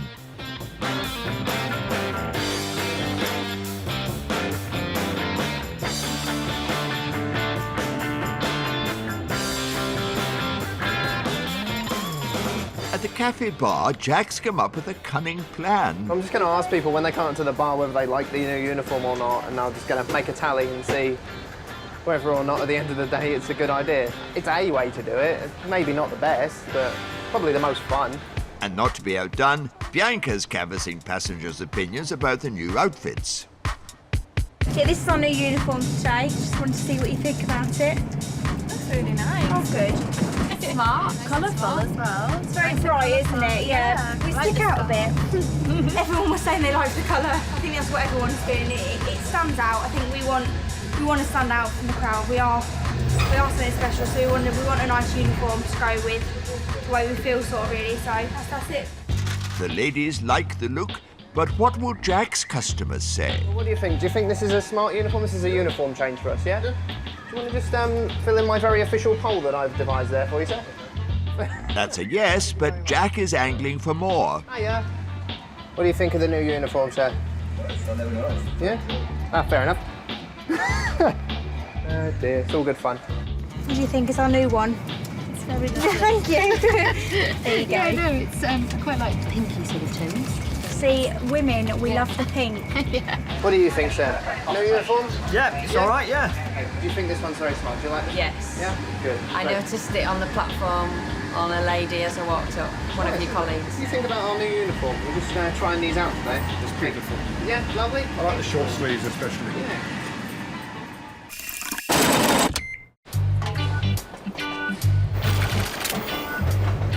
Back in Newcastle, after an hour break, train card Adrian's London-bound train is good to go, and the snowfall has stopped for the time being. But now he's facing something much, much worse. Excellent. That was our control saying there's a child been sick in coach E for Echo, seats 5 and 6. Maybe I don't have a look at how much of a cleaning it needs. I hate kids sick. Well, my kids are sick at home. I can't stomach it. Adrian surveys the damage, and it's not as bad as he had feared. Oh, I know, but it's just not as bad as I thought. People have drive time things, don't they? I thought it'd be everywhere. As a guard, Adrian won't do the dirty work. A clean-up team will take care of it at the next station stop. You're right, Princess. Are you better? Not really. Are you sick?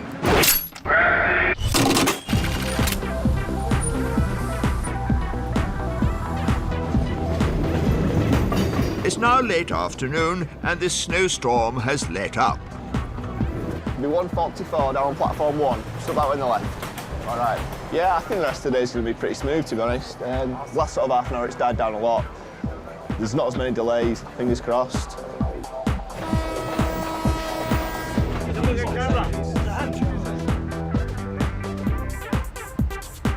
Adrian's relieved.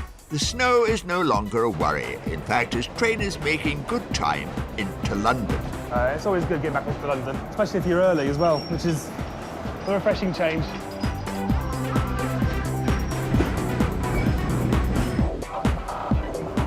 And your buggy. That's no problem at all, that's all right. She's happy she's back on solid ground. Yeah, Thank you very much. Bye-bye. While Adrian heads home to his family, Jack and Bianca's train rolls into Leeds, and the momentous moment has arrived. The boats have been counted, and the result is... We have 7 ticks for yes and 0 ticks for no. So overall, I think it's going to be a good uniform.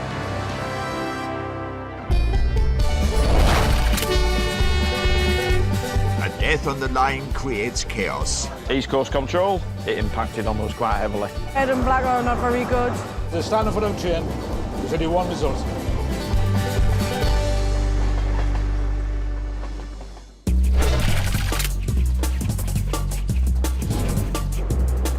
It should be just a regular Thursday for employees and travellers on the East Coast Line. 155 services carrying thousands of passengers across 936 miles of track.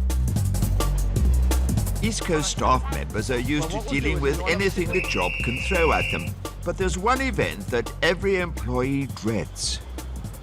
Just come in from a train from York, just departed from Doncaster, arrived in Retford and heard about that there'd been a fatality. So just narrowly escaped whatever happened up there. Any death on the tracks, suicide, accidental or suspicious, can cause severe delays while the police investigate. East Coast Control. In York, at the East Coast Control Centre, rolling stock controller Gary and his team are facing major disruptions. It was a River cross-country service just south of York. So that was the one involved in the fatality. Although it wasn't an East Coast train involved in it, it impacted on us quite heavily. It closed the main lines to and from London. It closed them for approximately, I think it was about 90 minutes all told. So there was no services permitted to move south of York for that period of time. The police have given the rail companies the all clear, and York Control's first objective is to bring all services currently delayed back on time as quickly as possible. If we terminate the Sierra 13 or Sierra 15, Sierra 13 would probably be the better one for us. Gary is terminating services running north from York and concentrating on moving enough trains south to King's Cross to prepare for the capital's evening rush. Rather than chase our tails all day, I'm to terminate short to bring a service back on time. It's a little bit of pay for the good in the end to get everything back on an even keel. For now, train guard Claire is stuck at King's Cross. Everything's been late now, so hopefully my train coming in won't be too late, but a bit crazy.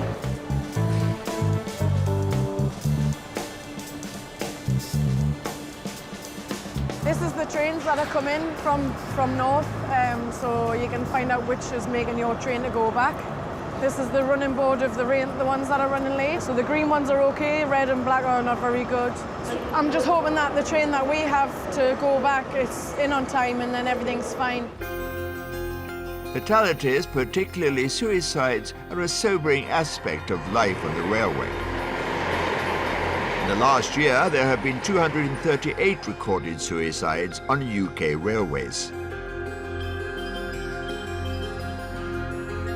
That figure comprised nearly 4% of all UK suicides. Fatalities cost the UK railway industry millions of pounds a year, but the human cost is impossible to measure.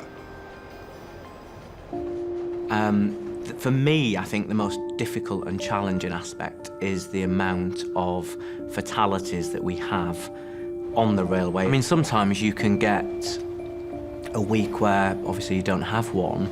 At other times, you know, I had 5 in the space of 3 days. The drivers have an incredibly difficult time. One driver who's come face to face with the potential suicide is Graham. Based in Newcastle, he's worked on the railway for over 34 years. Ultimately, it's an awful experience for the driver involved because obviously he sees and he can't do nothing about it. For example, I'm doing nearly 120 miles an hour now, and if somebody decided to just run in front of me, about 100 yards in front of us, it doesn't matter how hard I put the brake on, with 700-800 tons behind us, you're never going to stop.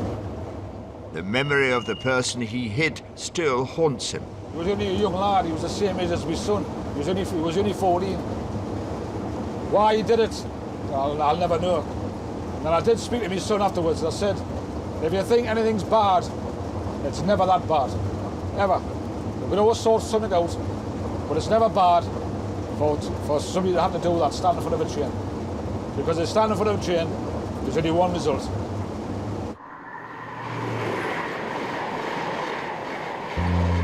Any driver involved in a fatality receives care and counselling. It's very important that that care and that support is in place for them. It can affect different drivers in different ways. There's drivers I've known who have actually had fatalities in the past and they've been back at work within 2 weeks. But there's other drivers that have been off for 6 months, and I'm sure there's drivers in the past that's actually finished their career because they couldn't get back in the cab. The drivers I've known who have been off a long time, that's been the thing, they've not been able to get back in the cab. It's been very difficult to go over the piece of track again where that incident's happened because it's still in their mind.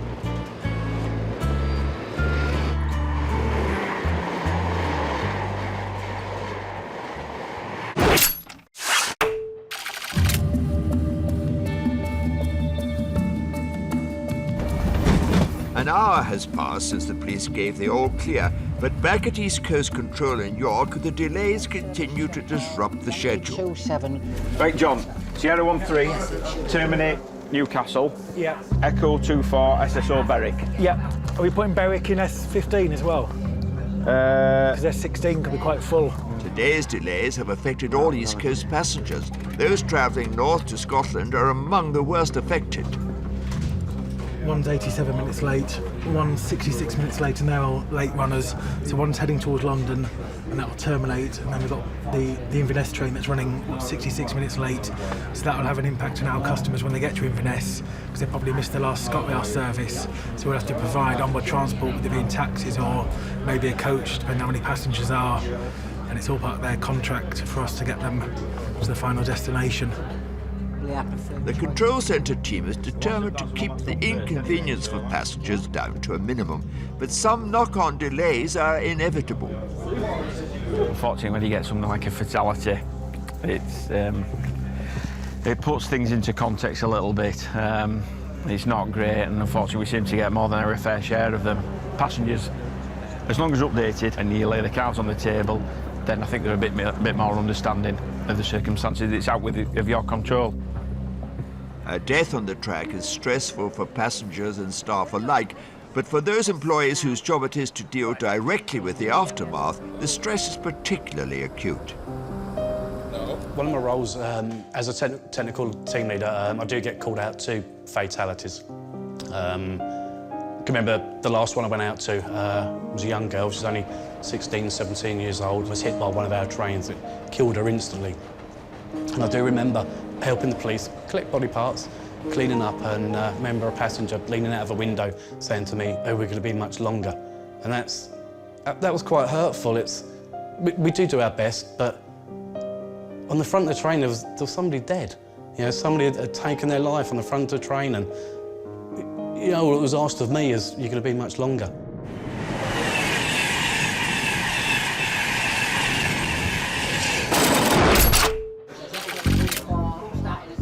No, Echo 2-3 start Newcastle, Clyde. 1750. Back at East Coast headquarters, the control centre team is anticipating the impact of the delays on rush hour London. Have you seen all these late runners we've got coming from the north? Nothing's terminating short, and at the moment we've got no plans for anything to be cancelled going back out. We'll just keep running with everything. If we get late starts, then we'll just have to grin and bear it. There will be impacts in London. Might mean pressure on in London for 15-20 minute turnarounds. About 60% of East Coast passengers start or finish their journey at King's Cross, so Gary has every reason to worry about the impact of the day's delays on rush hour traffic.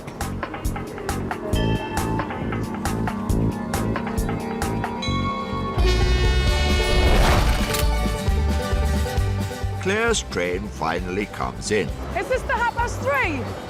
But another delay ties up the schedule.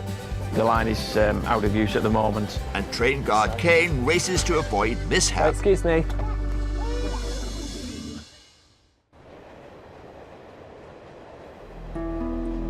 The majority of passengers are quite understanding when you explain to them over the tannoy that the train's been delayed due to a fatality.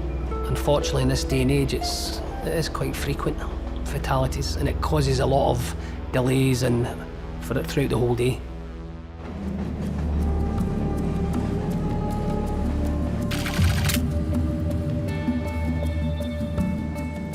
A fatality on the tracks earlier in the day has put the East Coast schedule back by more than 2 hours. Well, that's the one that's gone first anyway. Services going north from York to Scotland have been terminated, and now the focus is to get enough trains south to King's Cross to handle the evening commuter rush.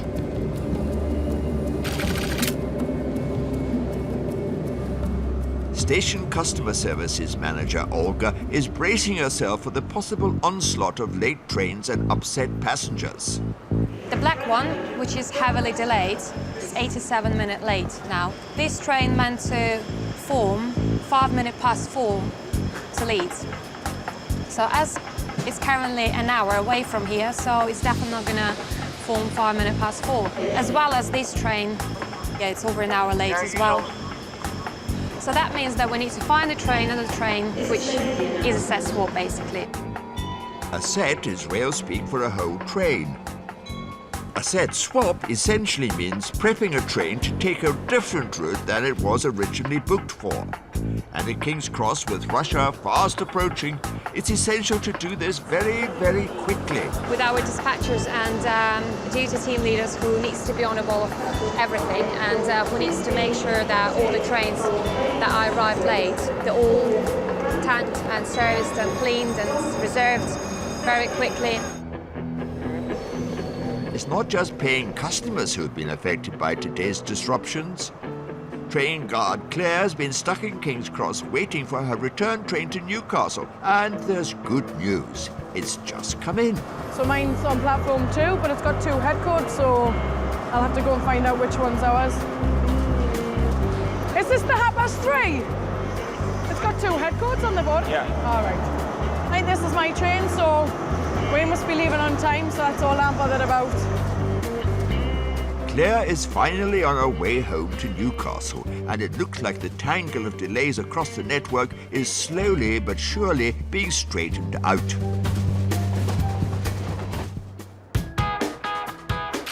East Coast Control. Yeah, we've got Echo 25 behind him, but you'll have, I would imagine, there'll be quite a lot of people going. But the day's drama is not over yet. Back at East Coast Control, the team has been hit by another unforeseen snag. Yeah, we've got a plastic sheet on the overhead line equipment at Grantham.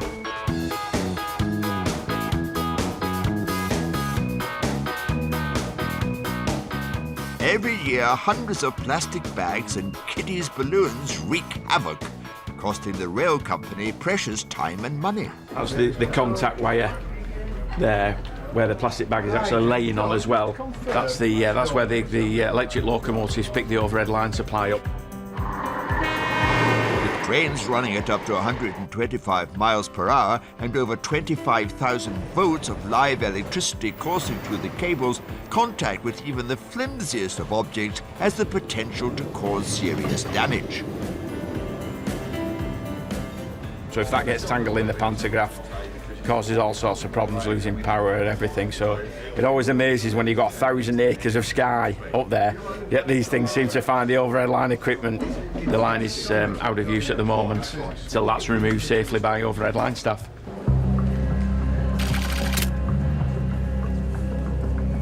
At King's Cross, Olga is still concerned about a last-minute set swap that could prevent the 5 p.m. train to Edinburgh from leaving on time. 1700, do you still need help for that, yeah? Yeah, all right, thank you. But the efforts of East Coast Control have paid off. Enough trains have made it south to London on time, so last-minute set swaps aren't required. It's already there, boarding, and we'll be ready to leave exactly on time, so all good now. Olga's happy. The busy commuter exodus from King's Cross is running without major disruption. And back at East Coast Control in York, the plastic bag snag has been resolved. Thank you. Cheers, Dan. Right, John. Grantham, we're okay now. Cheers, guys. Cheers. Thanks. So the bag at Grantham's now been removed, so services running through Grantham heading northbound. Normal running, normal working resumed. So that's all clear and out of the way now. With his shift drawing to a close, Gary's hopeful that he's seen the last of the day's delays. We're pulling round slowly but surely. It was a lot better than it was about 3 hours or so ago. I've got about an hour and a half to go, so yeah, hopefully we're over the worst of today, so I can go home and have a nice bite to eat at home at tea.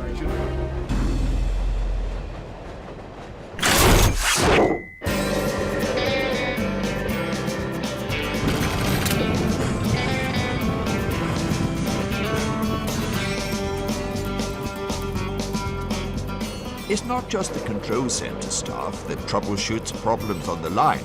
East Coast also has a team of roving engineers who work behind the scenes, making sure the network runs smoothly.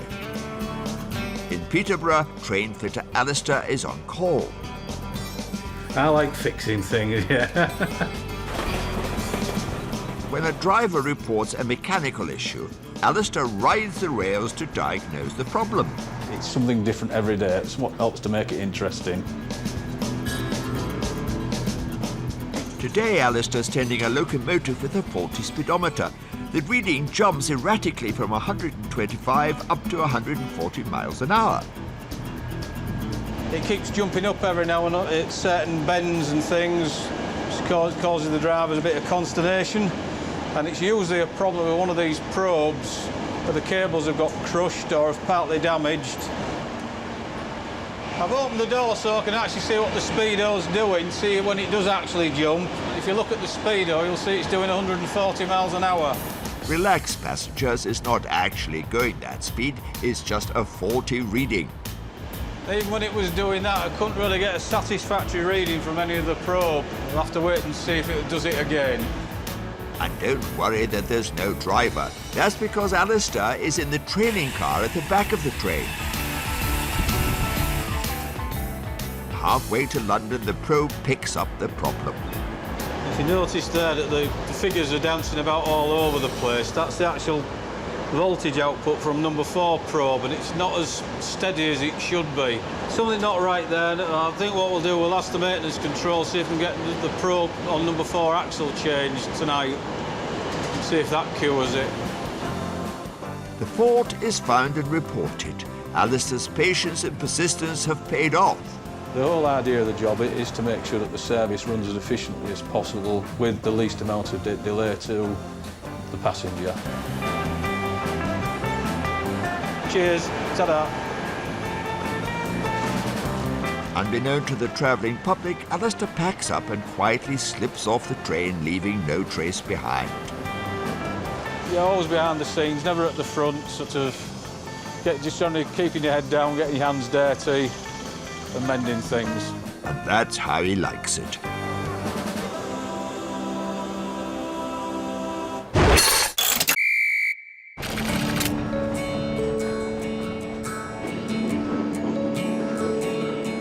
Where are you travelling to, sir? Newcastle. Newcastle, yeah, if you go to this next door and walk through it, they'll be going shortly, sir. While train fitter Alistair operates behind the scenes, the train guard's role is front and centre. Kane's been a guard for a year, and one thing he's learnt about the job is... Every day is different on the railway.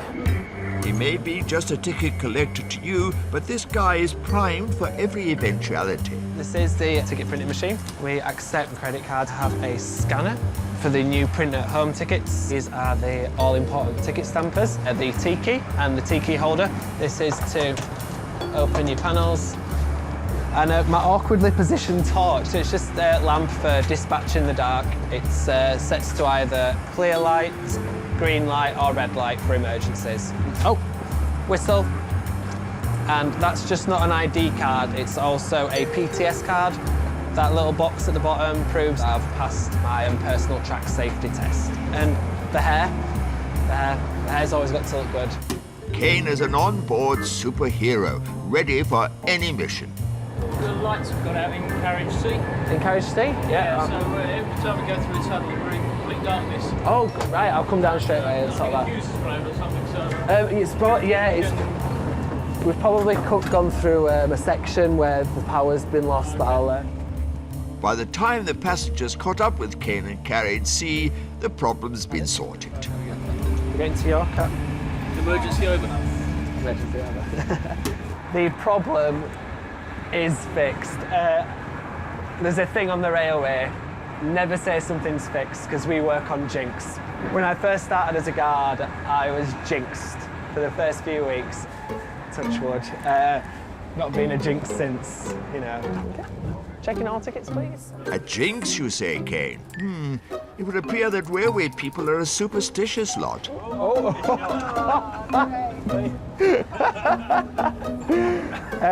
Old team plumbing. Yeah, ticket in the coffin. I've never done that before, ever. As the train approaches Peterborough, Kane faces yet another headache. This time it's a problem with the doors. Nope. Panel's not working. Kane flies into action.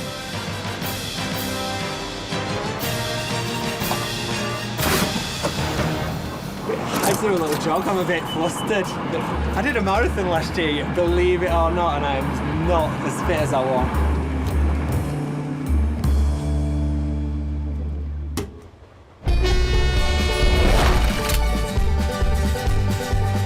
It's a mad Saturday night and Pam reads the riot act.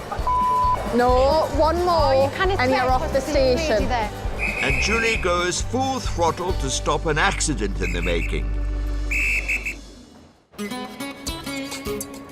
never know what's going to happen. You never know what each carriage could unfold. You're going into each carriage blind as much, and you're on your own as well. So if something does unfold in front of you, you have to think fast. Our job can be compared to a counsellor, a policeman, a security guard. Each scenario requires you to wear a different cap.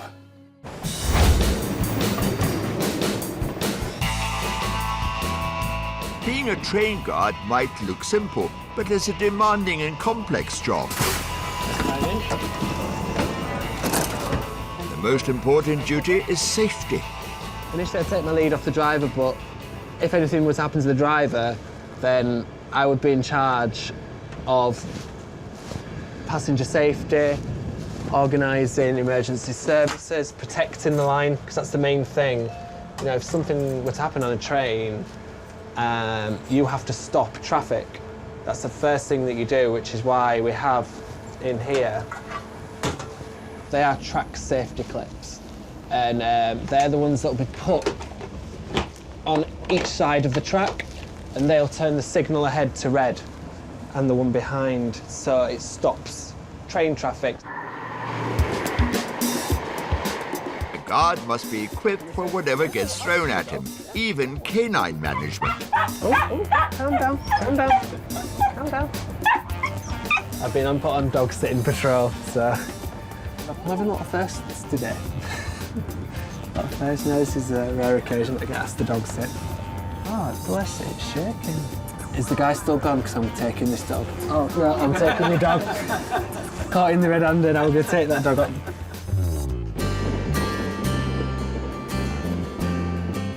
The train arrives at Newcastle and Kane's clocking off. I bought Lord of the Rings on Blu-ray yesterday, so I'm going home to chill. Probably get a couple or 3 or 4 packets of cookies on the way home and just nosh to my heart's content. Right, see you later. See you later, Paul.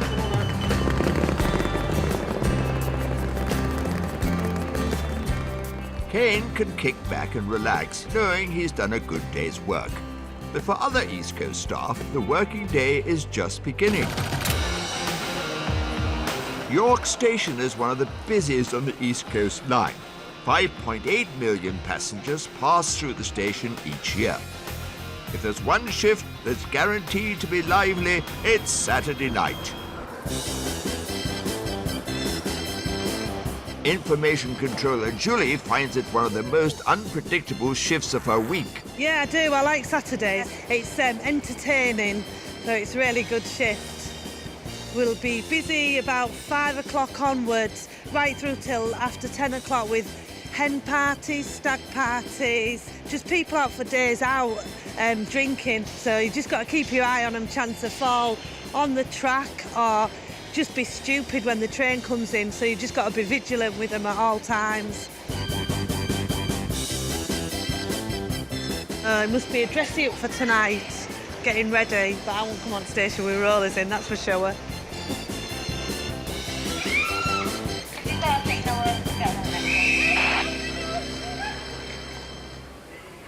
Rail 7 to 9. A last-minute track reassignment puts Julie on the alert. Come on, let's run. 2 trains are coming in on platform 9, one right after another.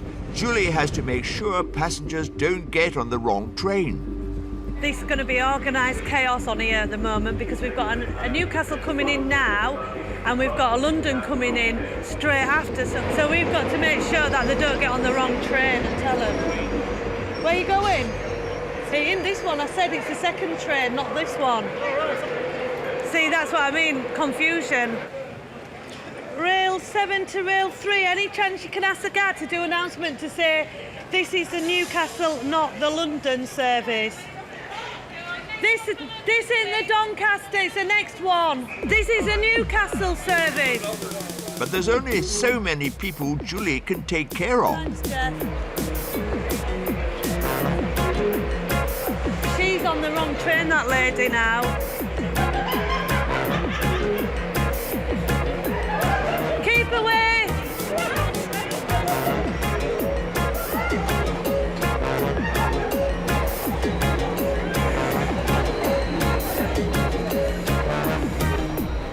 Number 5 for London now. 5, just through there. Anybody for London, number 5? Anybody for the London platform 5? Julie barely has a moment's pause before she's on the run again. Hang on. There's a gentleman on there, it's just come off train on 3. I don't know if he's fallen or something, but the guards just said he might have broke his leg or hurt some ligaments, so he just needs a wheelchair to get him to the taxi rank to the hospital. So we'll just go and see what's happened. Oh. Can you not get up? Hang on. No, but... I'll get somebody to come and help me. Are you sure? Yeah, it's fine. Hang on. Oh. All right, hang on, I'll get it for you. Where you come from? Oh no, they're slowest trains. Yeah. Oh, bless. Thank you very much. All right, you're welcome. I hope you're better. Never made it here, mate. He got his injury playing football, he said. He thinks he's pulled a ligament in his leg, because I thought at one stage it might have been broken.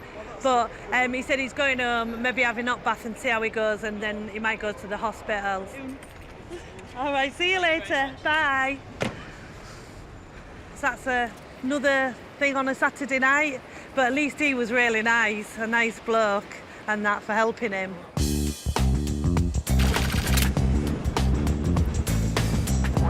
In Newcastle, customer service assistants Pam and Claire are in the midst of Saturday night shenanigans. Have you had a good night? Yeah? Yeah? No. Oh, you got to be nice. Hey, man. Hey, man. Careful, boys. Keep it clean. No. Nope. No, we don't have that. Mummy instincts came out there, did you see? No. There's young ladies. Nope. We don't have swearing. No. Oi. One more, Oh, you can't and you're off the station. I love my Doris. Oh. On the other side of the platform, Pam and Claire spot an all too familiar sight. Stephen, you better get your mop out. Steve, you might want to put at least a cone in front of him. Every weekend, it's a common thing, and unfortunately, it's our colleagues that have to go and clear it up. Not a nice job. Just another Saturday night in Newcastle.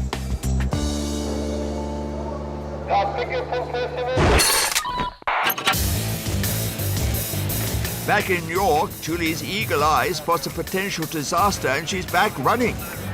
On! No, I'm not winning. Either on or off, quickly. On or off, quick. No, you'll have to get on or off. On or off. Move back.